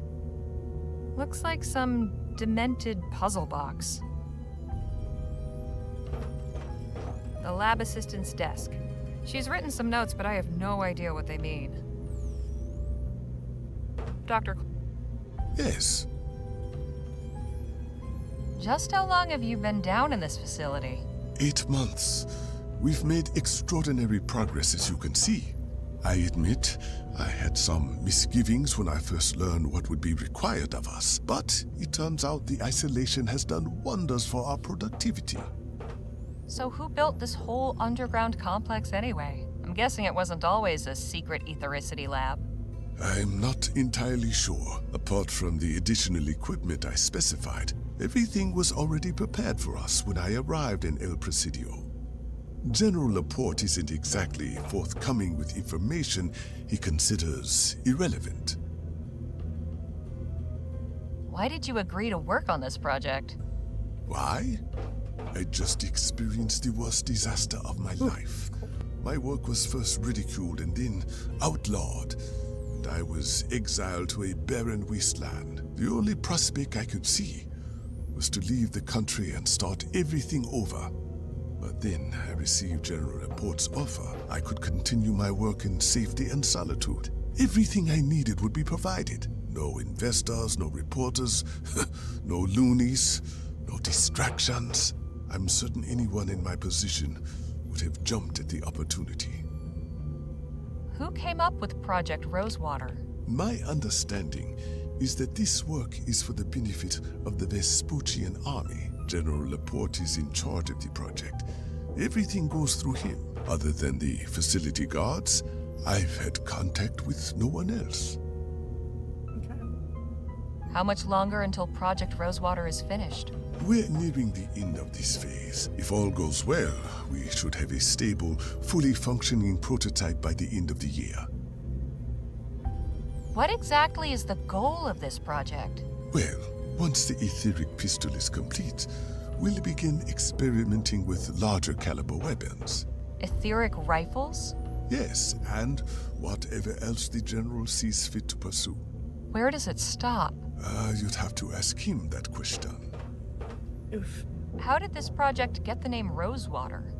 My idea. Sentimental, really. I suppose I had gotten attached to my dry and dusty little desert lab. After all, Rosewater was my refuge when I lost everything else. I just made an offhand comment to that effect one day while discussing arrangements with the General. And he said, "Well, in that case, why don't you bring Rosewater with you?" When I found out he made that the official title of the project, It made me smile, I'll admit. Just how did you come to discover the existence of ethericity? Ah, now that's a story. When I was a boy, I read about the ancient Greeks and their studies of the heavens. Certain texts made obscure references to observations of energy subsisting in the atmosphere, something entirely different from electricity. The idea seized my imagination and sparked my passion for the pursuit of ethericity. I developed an instrument that I called the aetherometer in order to probe the atmospheric potential. Imagine my delight when I discovered that ethericity was in fact real. Unfortunately, the aetherometer has been appropriated by so-called spiritualists who believe they can use it to talk with the dead. I'd like to know your perspective on the Lamplight City Expo incident. That was a dark day. Everything I worked for came crashing down in a matter of seconds. Being maligned and ostracized was bad enough, but I can still hear the screams of those 15 poor souls. If anything good can be said to have come from that horrible event, it taught me that nothing in this life is guaranteed. That's one way to look at it. What inspired you to become a scientist? Trite as it may sound, I wanted to make the world better. I had a fortunate birth. My parents were able to pay for my studies in Paris, which is where I earned my doctorate in physics. But even as a boy, I still saw plenty of terrible things going on around me. Others seemed not to see, but I did. Upon my return to Vespuccia, I began teaching and conducting independent research. My only explicit goal was to make some sort of discovery or development that would serve the advancement of mankind. I would like to believe I've achieved that. I would agree. Do you know much about General Laporte? Not a great deal, no. I only met him when he summoned me to El Presidio. We speak occasionally, but only about professional matters. Just as well, I suppose. His interests don't align particularly well with mine. So your relationship is purely professional? It's an acquaintanceship at best. I'll let you get back to it. Thank you. Okay. Well, if I go this way, I imagine this takes me in here. I don't think I'm allowed in there.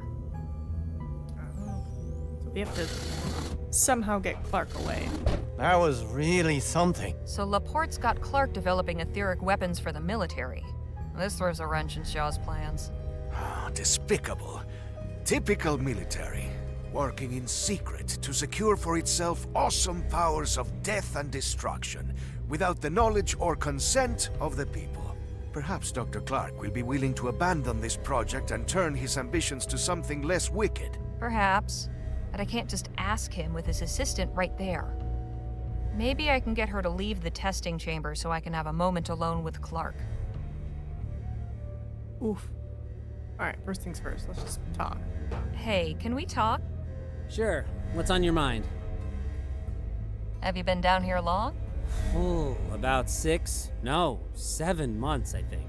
Without any sunlight, you really lose all sense of time. Sometimes it feels like decades. No sunlight? You mean you never go outside? No, of course not. Is this some kind of test? The terms were made very clear when we signed onto this project. We don't break protocol. I do really miss the sun, though. Sometimes I feel like a mushroom down here. How did you become interested in etheric research? I was already a researcher when I met Dr. Clark, but my field was chemistry. I had dabbled some with etheric experiments after hearing about Clark's research. When I saw him at the Lamplight City Expo, I knew I wanted to work with him, despite what happened. After the dust settled, I approached him about taking me on as an assistant. I got the feeling he was just surprised to still have any support. Aww. Don't you ever get bored here? Sure, all the time. We've got books, but I've read them all. This is my 3rd time through this one. At least this phase of the project's near completion.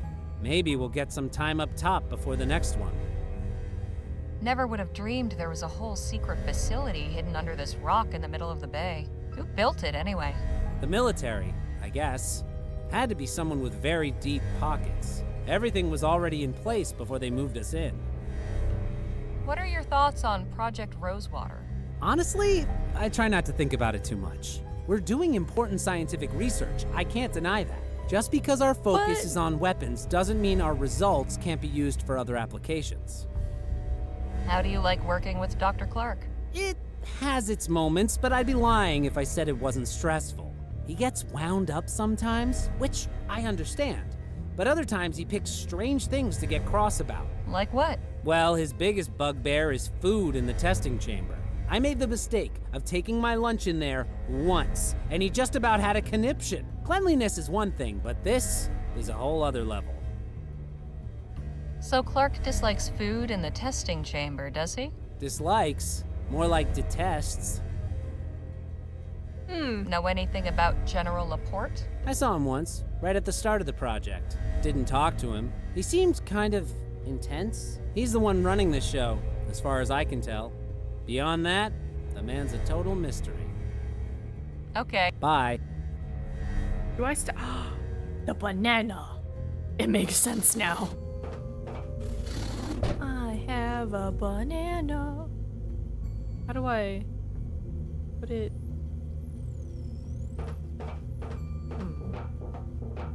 I don't know. Will she take it? Clark will see me. That's not a no. Hey, would you look at this place? It's incredible. When we entered Clark's lab in the desert, I considered it an abomination. But now, I cannot find the words to describe this accursed place. The sooner we find a way back to the surface, the better. Oh.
is still technically illegal. I think this is all a side gig.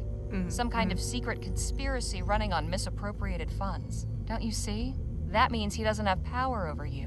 You could expose everything that's going on here. You'd have leverage over him. I think that means he could send someone to murder me to keep me quiet and not lose a wink of sleep over it. That's not exactly convincing me to leave. Okay. So you're dead set on staying here? You won't consider Shaw's offer? I admit it's enticing, but is it worth the risk? If it's Laporte you're afraid of, I'm sure Shaw can protect you. Can she? The General is a powerful man. I'm not willing to risk getting on his bad side. If nothing else, don't you want to get back into the world again? Perhaps, but not badly enough to defy the Vespuccian military. Laporte doesn't have to know anything about this. We could fake your death somehow and get you away. Miss Leger, let's not be ridiculous. I'll let you get back to it. Thank you. Okay, so I'm gonna find something or somebody's gonna tell me something. He's gonna be like, you're right. You got anything else? I've got nothing? Okay. Some kind of little oven for heating food, I think. This thing is in dire need of repairs. Whatever this is. It's just string? It's just string? A couple of wires from that food heating.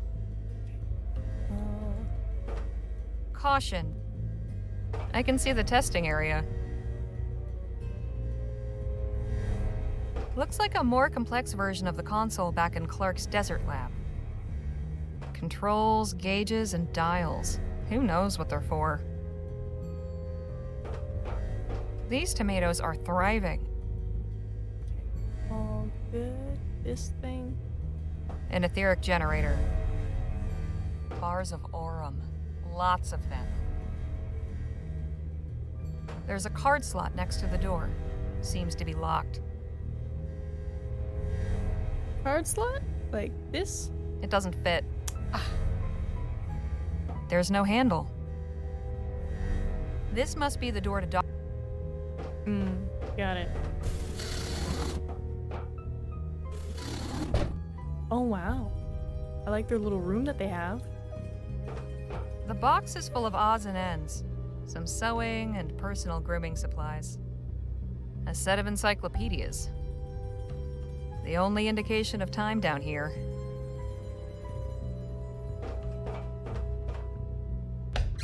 Just some clothes and a couple of storage boxes. Just snooping. The lab assistants share a room?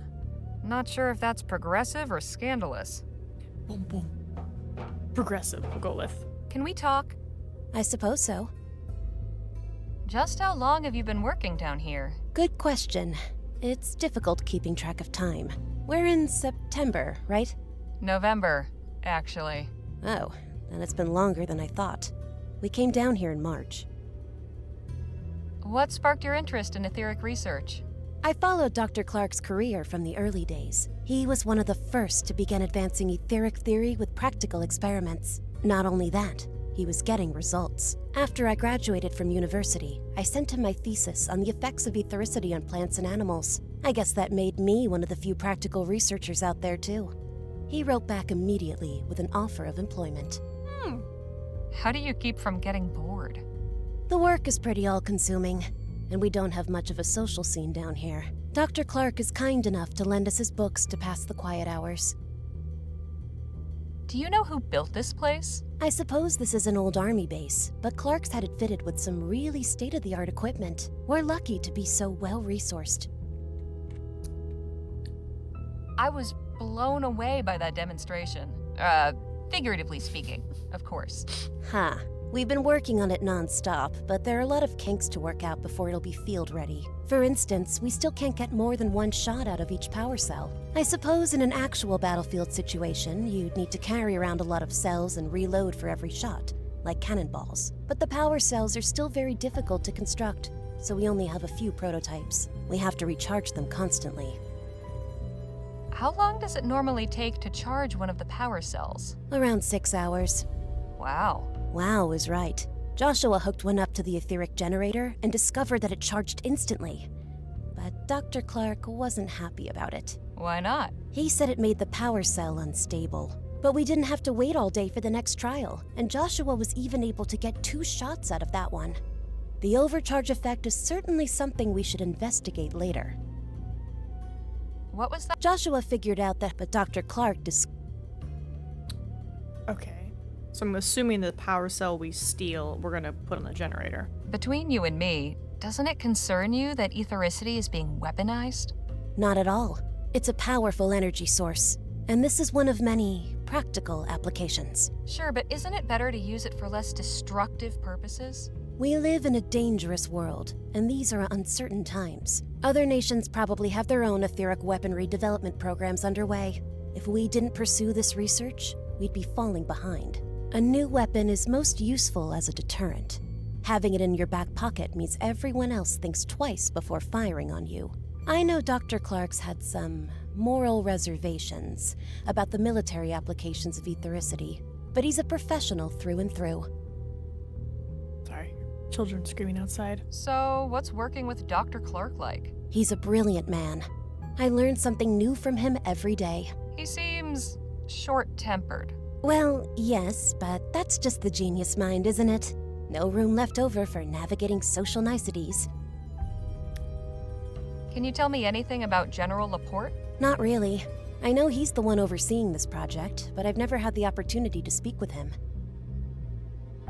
I appreciate the chat. It's nice to have someone new to talk to. Okay, doesn't look like anything new got added. Let's give them a talk. Can't think of any. Danny? Hey, Dan. Yes, huh? How do you suppose they managed to build a place like this under an island? Don't know, but whoever did it must be real serious about Dr. Clark's research.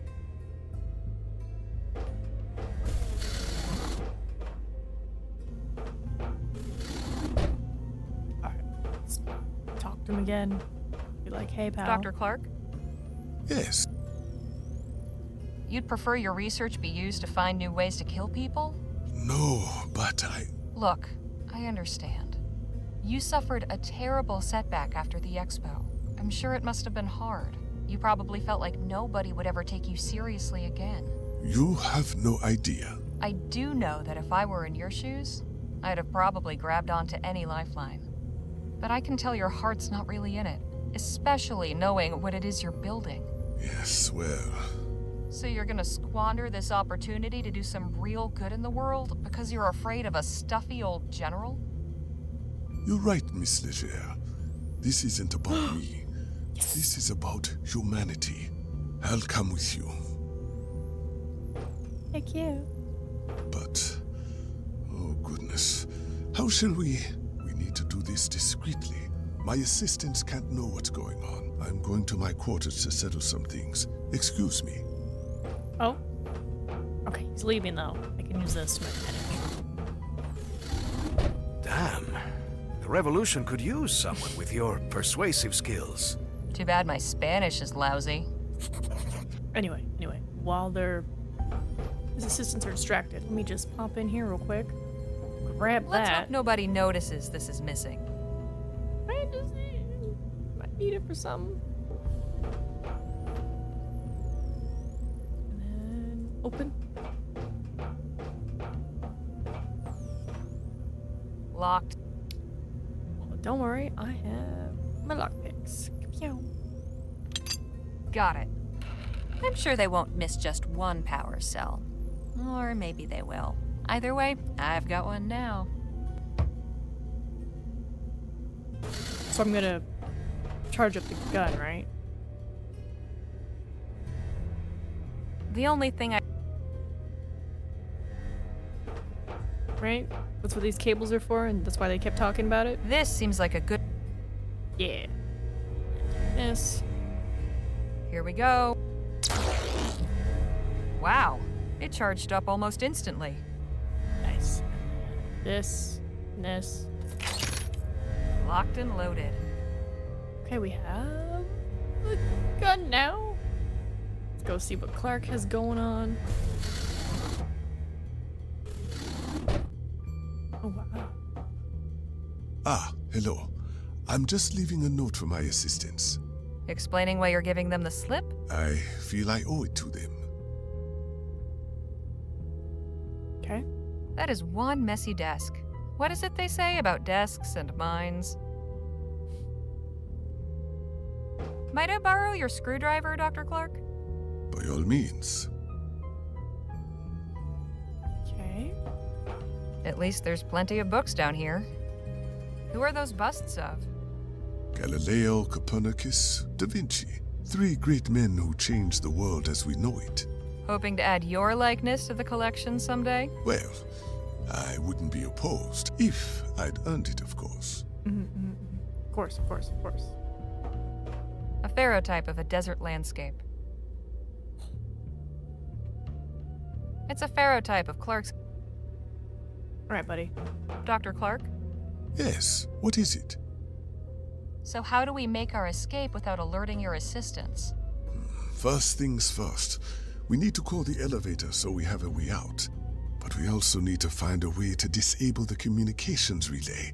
Otherwise, the alarm will be raised and they'll catch us in no time. So how can we call the elevator? Good question. It requires a 4-digit code.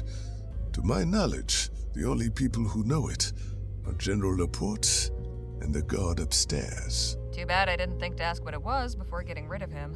Without that code, we are stuck. I'll figure something out. Could you explain this communications relay thing? Of course. Next to the elevator, there's a device we can use to contact the person standing guard upstairs. It's mainly for emergency use. If the guard doesn't respond after a time, the wires relay the signal to Laporte's office. So we need to disable it to keep Laporte from suspecting anything. Precisely. Okay. Something I've been wondering about. When we first started looking for you, the idea was floated, let's say, that you had a stash somewhere of cash left over from investments in your research that had to be concealed once the work became illegal. Is there any truth to that notion? You're asking me to tell you if I have a secret hidden fortune. Well, I don't expect you to tell me where or hand it over or anything. I'm just burning to know if there was really anything to the rumor at all, or if it was all just dust and fairy tales. What do you think? Oh, I want to believe. Call me a romantic, but I just have a feeling there's more to this story. You strike me as a man who might have some tricks up his sleeve and 1 or 2 secrets. Did you know that a group of ethericity worshippers flocked to your old lab and set up a commune there? My lab in Rosewater? Yup. We met them when we went there looking for clues as to your whereabouts. They picked everything clean. Built a kind of museum to you and your work. I had no idea, but my work always attracted strange sorts. Curious gawkers would show up now and again, hoping to catch a glimpse of something spectacular, or the angry bereaved, threatening vengeance for the victims of the disaster. It's been quite a relief not having to worry about all that down here. That commune by your lab, they're from a religious movement calling themselves the Luminarians. They believe a whole bunch of gobbledygook about glowing people who live in the ether, and people who die from ethericity being really lucky because they go to etheric heaven or something, and they like to paint shadows and butterflies all over everything for some reason. They also think you're some sort of saint or prophet, and there's a mural with a painting of you looking like you're going through this kind of portal in space and talking to some glowy angel alien creatures. Wow. Yeah. I'll let you get. Thank you. Okay, so let's get to the elevator.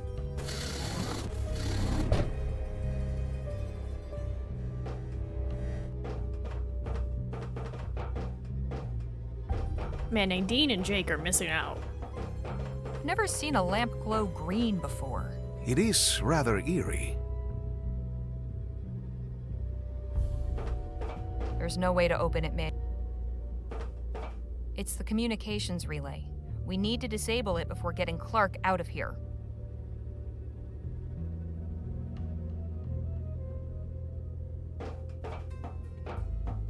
I have no idea. There's a metal Okay, so screwdriver. Can I disable this with a screwdriver? I don't see any screws. Stabbing it won't work. Dang it. Maybe I have to blast it? There we go.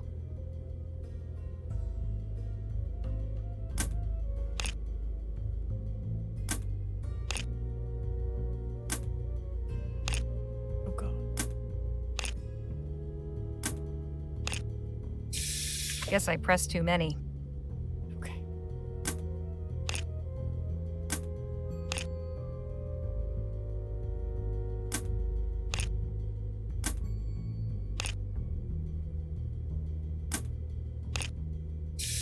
Guess I pressed too many.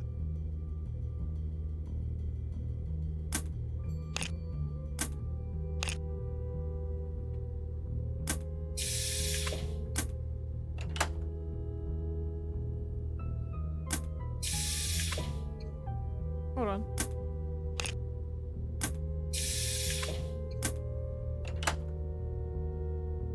Okay, so 5.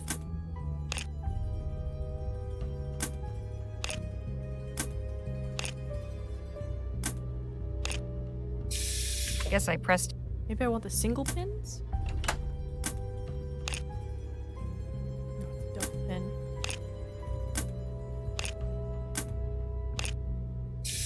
Guess I pressed. I think 4 only has 1. No, it has 2. Dang it.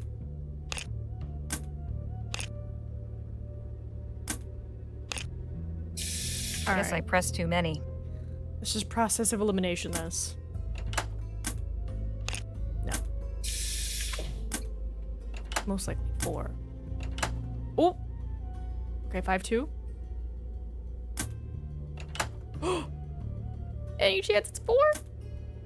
Oh, dang. Okay. Okay, okay. So, 5, 2, 3, 1.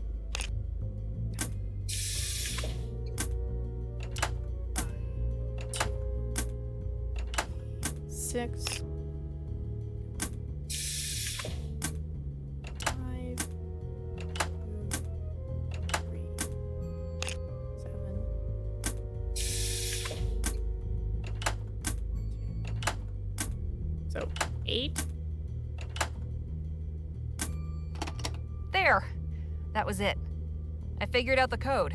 The elevator's ready to be called. Excelente. Let us make our escape. Not just yet. I need to take care of the communications relay. The what? That contraption on the wall there. Clark said we need to disable it before we leave. But how? Hey, any idea? Well, I never... Hey, Yes, Holly. any idea? Don't suppose there's an off switch? None that I can. Maybe it's time to look for a sledgehammer. Okay, hold up. Hold up. Before I bring out the ether gun, which I'm guessing that's what this is for, let me see this thing. Looks like a more. Nope, I think I have to shoot it. I think we have to shoot it. Danny, you might want to... Stand back. I'm taking this thing out. Yeah, get over here, Danny. Whoa! Híjole! Nice. I thought the plan was to do this discreetly. Desperate times and all that. Now come on, let's get out of here. You're taking the prototype, I see. Wait, where did you get a charged power cell? We only charged one up, and we used it in the demonstration. I hooked this one up to the etheric generator. You what? That's incredibly dangerous. Less talking. That kind of More unfiltered escaping. surge would leave the power cell completely unstable. Unless it's discharged within the next, 20 minutes. It will explode. Oh, we'll have to worry about that later. Let's get back topside before your assistants figure out what's going on. If that power cell starts glowing white, you had better let me know quick. Okay. After you, Doctor. Wait, like, quickly! What if the elevator gets stuck?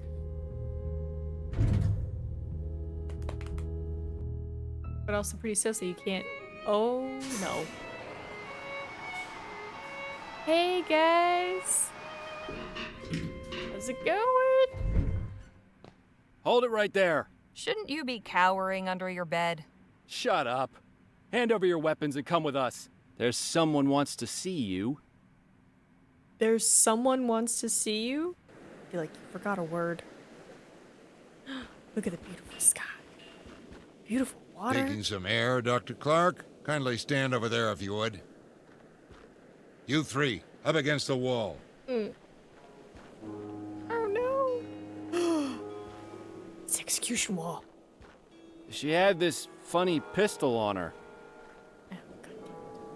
Ah, there it is. Can't let this fall into the wrong hands, can we? Now, have you got anything to say for yourself? How did you know we were here? I had you followed after our encounter at the Jolly Good Club. You pistol. thieves are all the same. We are not thieves. No? You raided talking. my supply wagon, broke into my private room, took my key card from my safe, and stole my etheric pistol. If you're not thieves, you should consider taking it up. You're naturals. We had no idea the wagon was yours. We were only trying to help the Otham right a wrong done to them. Friends to the savages, how noble. It's clear to me you've no idea what you've stepped into. So, who put you up to this? This was all D.W. Shaw's scheme. She asked us to fetch Dr. Clark. Curious. What would an oil tycoon want with an etheric scientist? I'll have to pay her a visit and ask. We've chatted long enough. Uh-oh. General, what are you doing? Conducting my own test, Doctor. It's time to see if your prototype really works. Oh, no. Not so fast, Laporte. I would strongly advise you not to fire that pistol. And just who in blazes are you? Timothy King, representing D.W. Shaw and Vespuccia Petrel. Speak of the devil. I'll have to insist you stop interfering with our agents and let them go. You can't be serious. I am. Boys, take care of this louse. Stand down, pendejo. Oh! Lieutenant General! Well, we've got all kinds coming out of the woodwork tonight. And who might you be? Lieutenant General Marisol de la Vega. You must be General Laporte. Seems you new Spanish revolutionaries are much cleverer than I was led to believe. Cabron. General Marquez assigned me to trace the suspicious shipments of Aurum passing through Fort Beaumont. The trail led here. Well, bully for you. Perhaps if you attended more to affairs in your own country, you rebels could accomplish more than mounting the occasional irritating riot for Spain to put down. But instead, here you are irritating me. I gotta put a bullet in your head, Laporte. Do so, and you'll receive one in kind. That goes for Mr. King as well. It would seem we have reached an impasse. Jake! Not quite. Jake? I knew he'd be back. Yay! Mr. Ackerman, I presume? That's right. And you are? General William Laporte. Well, now we're acquainted, we can get to business. Harley, can you and the others step aside, please? What are you doing, Jake? What I should have done back at the wagon. Now move. Okay. He's got a... General Laporte, I challenge you to a gentleman's duel. Oh, please. Is the sad old washed-up cowboy that desperate for one last chance at glory? No. He's looking for one last chance to do right by his friends. Let's go, Jake. Now draw. You picked the wrong man to duel, Laporte. We'll see about that. 3, 2, 1.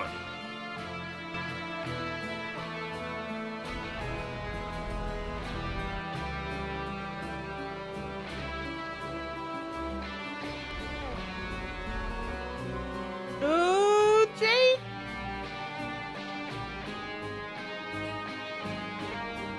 Like, either he explodes or you hit him or you die. There's 3 options.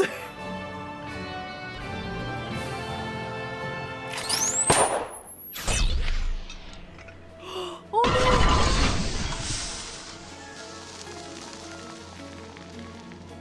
no! And he's... Jake? Jake? No!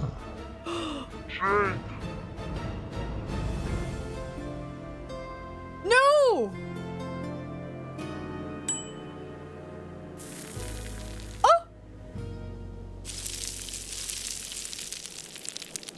Jake! No! Hands up, cobarde! Miss Leger, are you unharmed? I think so. You all right, Danny? Yeah. I can't believe.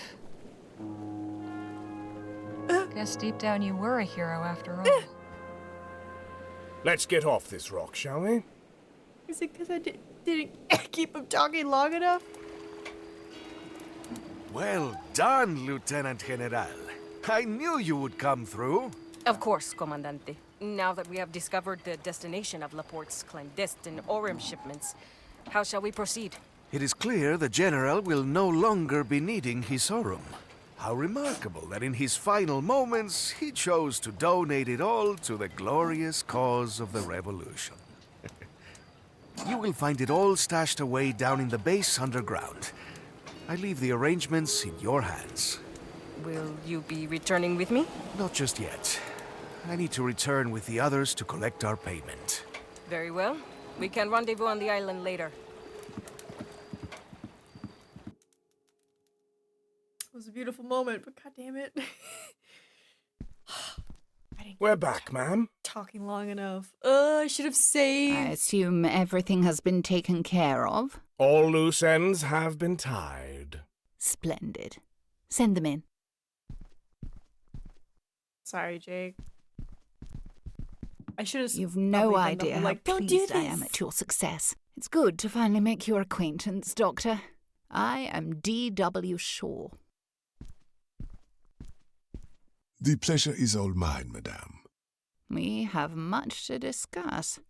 First, I must conclude my business with Miss Leger and her companions. Of course. You've been through a great deal. I cannot thank you enough. We were almost killed, you know. I imagined it would be a dangerous undertaking. Yet here you stand before me. I won't keep you any longer. Here is your payment. Mr. Ackerman was promised 25,000, but considering all your trouble, I've increased it to 27. I'm sure you'll find it easier to divide. What, 5 of us? Thank you, Mrs. Shaw. Pleasure doing business with you. Before you go, I made some inquiries and learned a few rather compelling things about General Laporte. I could share the information if you like. Sure. Go on, then. It seems General Laporte was a staunch supporter of Mr. Atwood's trade party. Quite vocal about his desire for the advancement of steam tech and etheric research. There were also rumours that he held some more controversial opinions regarding this country's sovereignty. He was a separatist? Apparently so. You think Project Rosewater was meant to arm some kind of etheric revolution? I am merely relaying the information I've learned. Anything beyond that is pure speculation. The only person with knowledge of Laporte's motives is the man himself. And that information died with him. Well, with him gone and the prototype pistol destroyed, whatever plans he had can't come to fruition. For now, yes. But I can tell you one thing about this world. It is rare that one accomplishes anything of note alone. We should get back to our hotel. It's been a long night. Indeed. Goodbye, Miss Leger. I hope you and your friends enjoy the rest of your time in El Presidio. And thank you, Miss Leger. I appreciate your facilitating this new opportunity. Best of luck to you, Dr. Clark. This was all very enlightening. But Jake! It was really cool, the little... And then... So, what are you two planning on doing next? Lieutenant General de la Vega has secured Laporte's Aurum. That, along with his money, will go quite a long way to funding the revolution. We will have no trouble procuring arms now our coffers are nearly bursting. What about you, Danny? I'm not really sure. Suppose it wouldn't be such a bad idea to visit my folks. It's been too long. After that, guess I've got to find a new line of work. On that subject, how would you feel about joining the new Spanish Revolution? Or What? Really? You have proven yourself to be a skilled gunslinger. We could use someone with your talents. I don't know. I'm not really the fighting type. I beg to differ. You are one of the strongest men I have ever encountered. It would be an honor to fight alongside you. Do you not What do you say, remember compadre? the Blackburns All right. fight? I'll do it. Excelente. And what about you, Harley? Suppose I'll head back to Rosewater. I've got an article to write after all. So, this is where we bid each other farewell, eh? This is where we part ways, for now. But you know where to find me. And you can be damn sure I'll write back. Lola! Hope I'm not interrupting anything. Lola? How did you find us? I'm a tracker, remember? Anyways, I'm heading back to Rosewater. Wanted to see if you needed a lift. Yeah, that'd be much appreciated. Then let's get a move on. You ever for a moment consider just slowing down a tad? Never. Say your farewells and let's go. What about Nadine? I'll see you both around. Last I heard, It was she a was real pleasure at traveling the with you. hospital. Hasta luego. So long. Is Nadine alive? Sometime later. Is she alive? I'm back. Well, look what the cat dragged in. Do I have a story? Did I miss anything while I was gone? Let's see. There was a dust devil by the saloon that nearly knocked Sheriff Gamble's hat off. Front page news, then. Seriously, though, I spoke with the leader of the Autumn. She gave me some good stuff. The article runs next week. What of your great adventure? Concluded now. But I've got plenty of material for an article. Maybe even 5. Then you'd best get to it. Better to jot everything down while it's still fresh. Right you are, boss. Is Nadine alive? Oh my god. They say the end of every journey marks the beginning of another. If there's any truth to that, this writer hopes the next one is decidedly duller. My companions and I set out from Rosewater and traveled across the Vespuccian frontier, encountering bandits, rebels, visionaries, eccentrics, and many more friends and foes. We were led to believe that our quest was for Dr. Bennett Clark's missing fortune, but as it turned out, we were on the trail of the very man himself. The following is an account of that journey, with no detail spared, no fact left unrelated. That's what the retelling it was. And so at the journey's end, you may ask yourself, dear reader, what of the main players in this saga? Danny joined Phil's revolution and accompanied him back south. The two of them have led a successful campaign, driving back the Spanish army and claiming large stretches of territory as safe havens for the people of New Spain. The fight is far from over, but the spirit of the revolution is stronger than ever. Nadine Redbird has written to tell me she has fully recovered from her wounds and begun the process of obtaining her medical license. She tells me she plans to convert Lola Johnson's wagon into a kind of mobile clinic, traveling the frontier helping those in need. It will be a welcome change from the usual traveling merchants hawking miracle cures. I can think of no one more qualified to dispense medical care. As for Miss Johnson, this new business venture will hopefully be more to her liking. At the very least, she now sets her own course, rather than bending to the whims of her clients. Miss Johnson truly opened up and offered me her friendship, for which I am ever grateful. I am truly happy that she and Nadine have found each other.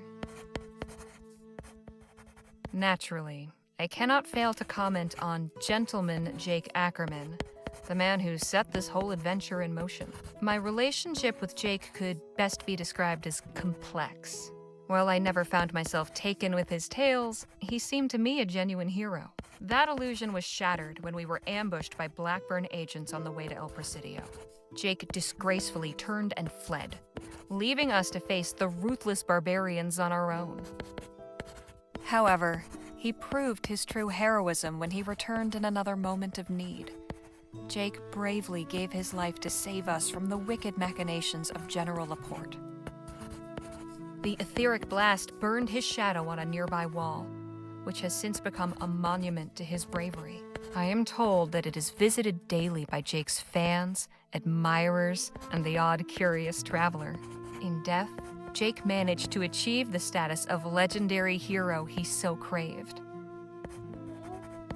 As for Dr. Clark, he seems happy in his new employment at Vespuccia Petrol. I can only hope his contributions to Mrs. Shaw's enterprise offer greater balm to the restless, inventive mind than the manufacture of apocalyptic weaponry. That, dear readers, is the long and the short of it. This was an adventure unlike any other I've been on. I doubt any other will ever compare. Though I say this not in reference to our route, purpose, or any of the situations or people encountered along the way. Rather because I doubt I will ever again find a group, a family as dear to me as the wonderful, complicated, beautiful, and flawed souls who accompanied me on this venture. Whew, my hand hurts. We'll see what Joni has to say about this in the morning. It's good.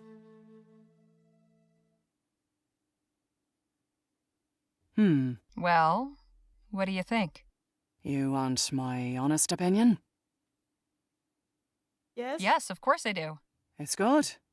Very good. It's great, actually. There's just no way on God's green earth we can print this. Why not? Secret underground laboratories. Government conspiracies, special projects to develop etheric weapons. No one will believe a word of it. Not to mention you name some very powerful and important people who'd have me locked up for libel with a snap of a finger. It's all true, Joni. I'm not in the habit of writing fiction. Perhaps you should be. Come again? This story's got everything. Adventure, mad scientists, conspiracies, betrayals. Folk would pay through the nose to read this. If it were a novel. Novel? Sure. All you have to do is change the names, do a little narrative restructuring. You can even say it's based on actual events. That way we're off the hook if anyone's feathers get ruffled. What do you think? A whole book, huh? Trust me, I have a nose for these things. This one smells like a hit. You're sitting on a pile of aurum. All right. I'll do it. Excellent. Now all we need's a title. That's your job, isn't it? Suppose it is. It needs to be something catchy. Something simple yet evocative. Something like...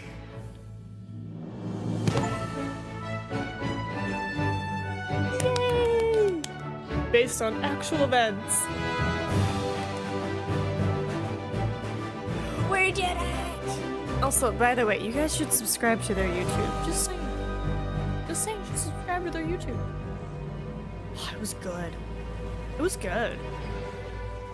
Thought Nadine was dead for a hot second there. I was like, wait a minute. Wait a minute. And they're like, oh, she's fine. I'm like, oh, thank you. So, based off Jake dying, and like, taking a little gander here, it looks like your story can be slightly different, because obviously, we have all those achievements. This is our boy, Phil, singing.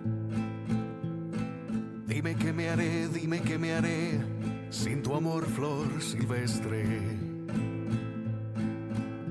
Si los días no me pertenecen desde que crucé tu jardín, si tu aroma mi alma carece, pierdo el deseo de vivir. Chris? God, lots of Cuando volveré, ay, mis brazos tenerte. Si estando libre tú eres feliz, cuando nadie tu paso detiene, la distancia no se compadece de estos ojos que sufren por ti. Y vivo la ilusión de que un día regreses entre abrazos besos y caricias confieses que no hay vida sin mí. Y dime qué me haré sin tu amor, flor silvestre. Si los días no me pertenecen desde que crucé tu jardín, si tu aroma mi alma carece, pierdo el deseo de vivir.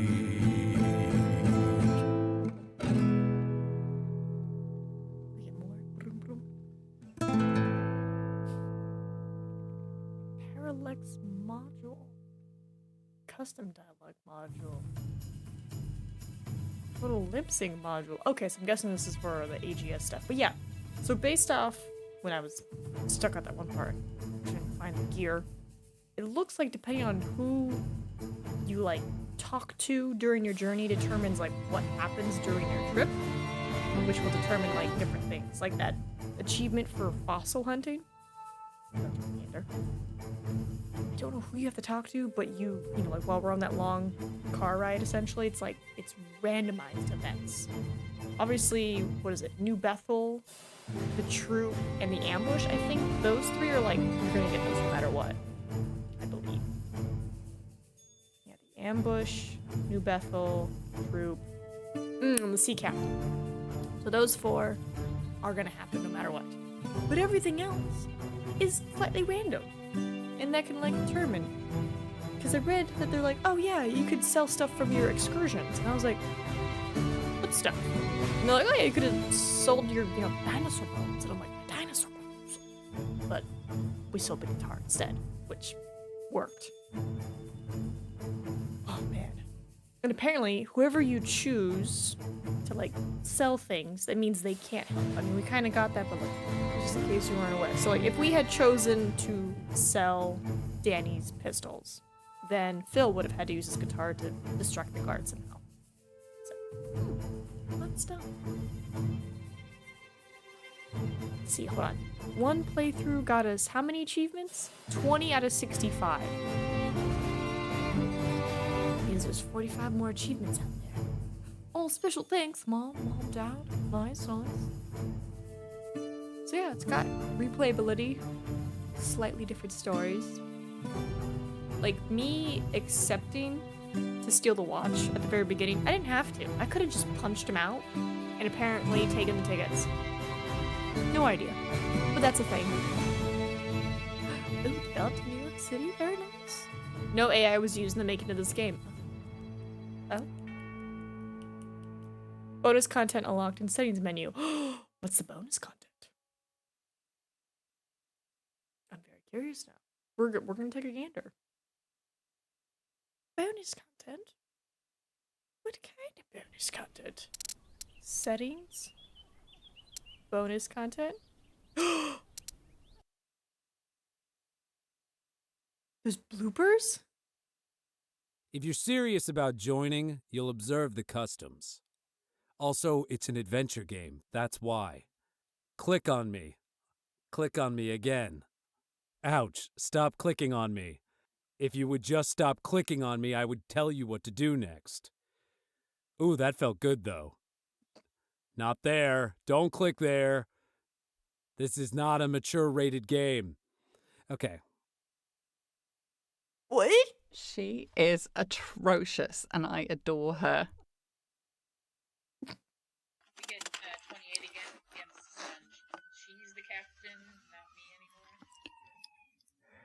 What kind of neighborhood do you live in?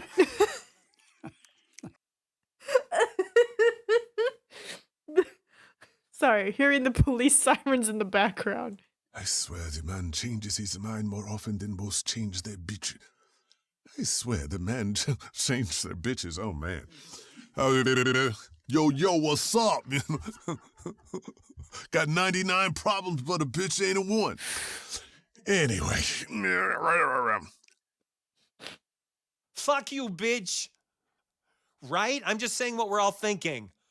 Jeez. I need double scale for this. It's too much PTSD. Ethericity always fascinated me. Am I saying that right? Ethericity? And I ruined the take. Awesome. All right. You can't just go in there without a ticket. Dumbass. Lavender thyme hand soap. No parabens, gluten-free, moisturizing and hydrating formula. This hand soap delicately soothes and perfumes the skin. It leaves the skin feeling clean and soft. And the directions are, you dispense a button-sized drop into your hands, work into a lather, smooth over skin. Then you rinse with water. Oh, what great directions those are. Well, I have to hear them all now. You can't just go in there without a ticket. Dumbass. I have a feeling there's something important in there. No shit, Harley, you dumbass. Okay. I'm afraid I don't know much about them, just that they have a small village somewhere in the valley.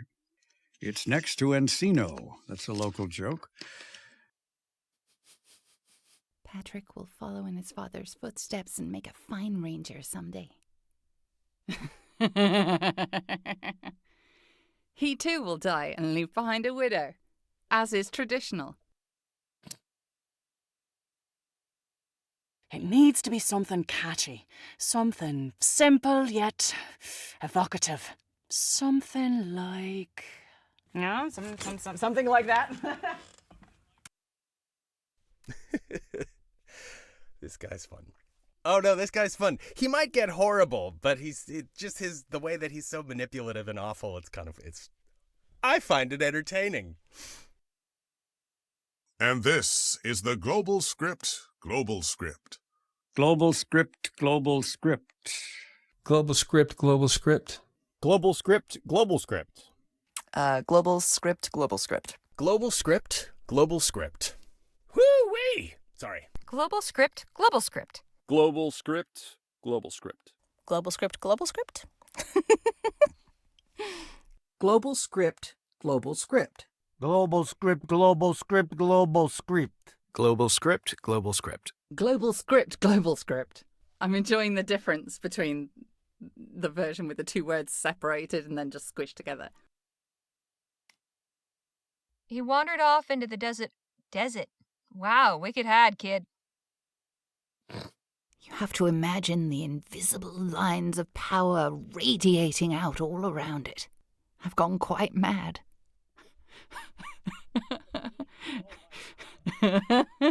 It's a metaphor, darling, for me. Me and my invisible lines of power. Evocator. All right. It's not Chumley. It's not just a giant pile of consonants. It's okay. Yay! All right. Oh, the next line is yay. That's exactly how I feel. Excellent. All right. Method. All right. Sorry. So. After all, there's no way you could have gotten down here without General Laporte's authorization, right? Or is this an adventure game, and you definitely got down here without General Laporte's authorization? Oh gosh, my life is it's a lie! I ain't interested in any flag that hasn't got a skull and crossbones on it. Blah. Okay. How many more are there? Oh, we're almost at the end. Okay, perfect. Besides, I don't think they've yet written a statute outlawing vexatiousness. I am a writer. Have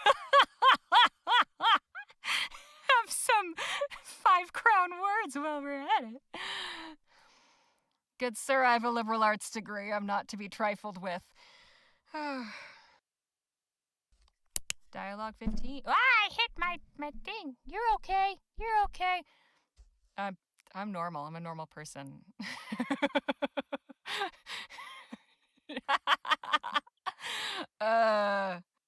Don't worry, I do it to you too, Mike. I do apologize. I'm sorry. Get on with it, mustache wax. Sorry. I appreciate you must have many questions, Miss Leg... Is it Legger or Ledger? Leger. Ooh la la. You left me dying in the street. Yeah, sorry, lying. Oh, did I say dying? Wow, I took that dark, didn't I? Let's try that again. I see. Excuse me, little frog. Little frog. Morning voice. Ragweed season. Every year I'm like, why am I dying? And it's the same plant. Pardon the death metal noise. Hold on. Are there monsters in this game? That's a shame. Yeah, so Bridge Guy's easy. He's probably the most cartoony of all the characters. He's just a wacky old coot that's hanging out near a collapsed bridge. So if you want to go full, like, old prospector. Oh, thank God it's my chance. All right. I'm sure it's the role you've been waiting.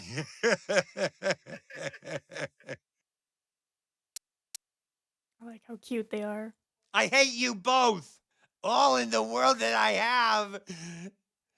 This is all that I have. This misshapen pile of stones. A place for the abandoned and bereft.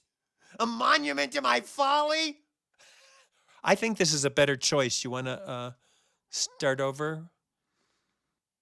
You speak of horses when I have been spurned by a goddess. Yeah, let's go with this. I've spoken to your money people, and they prefer this. Quieren esto, mijo. I've spoken to your money people. Did that make sense if your water runs red sometimes? Did that read okay? Yeah. Okay. I was going to say maybe one more take. All right. What is the sense of that? That's leaky like he's crying, but your well water runs red if you punched him and he's bleeding. Oh, okay. You're one of the few people that got Vespuccia right on the first try also. Vespuccia. Ah, my old dairy. Diary. I was going to say, wow, see, where are the cows? I like it. It needs to be something catchy. I think it's cute. But the adventure game thing, I'm like, was there like a tutorial segment that I missed? Ooh, developer commentary coming soon. Art book.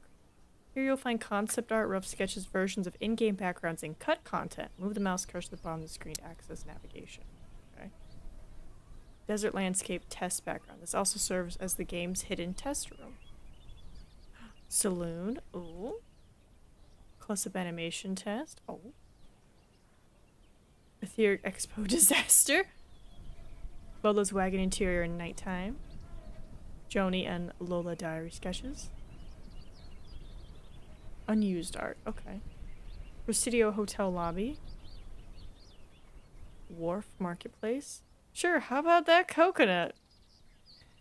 Rosewater train arrival. Unused. Vignette. The orchard. Unused. Travel shrine. Alternate.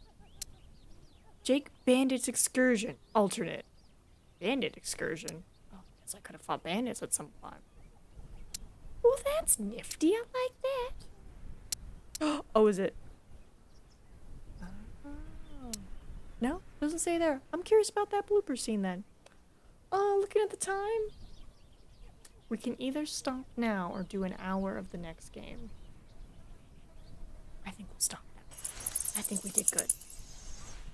Alright, you lovely humans. I highly recommend that you subscribe to their YouTube and get this game for yourself because I think your ending can be different. Because obviously, if I had kept the general talking long enough, Jake probably would be alive because it would just go poof in his hand. So, thank you for stopping by, and I'll see you tomorrow for the next game. This is Massey. Bye-bye.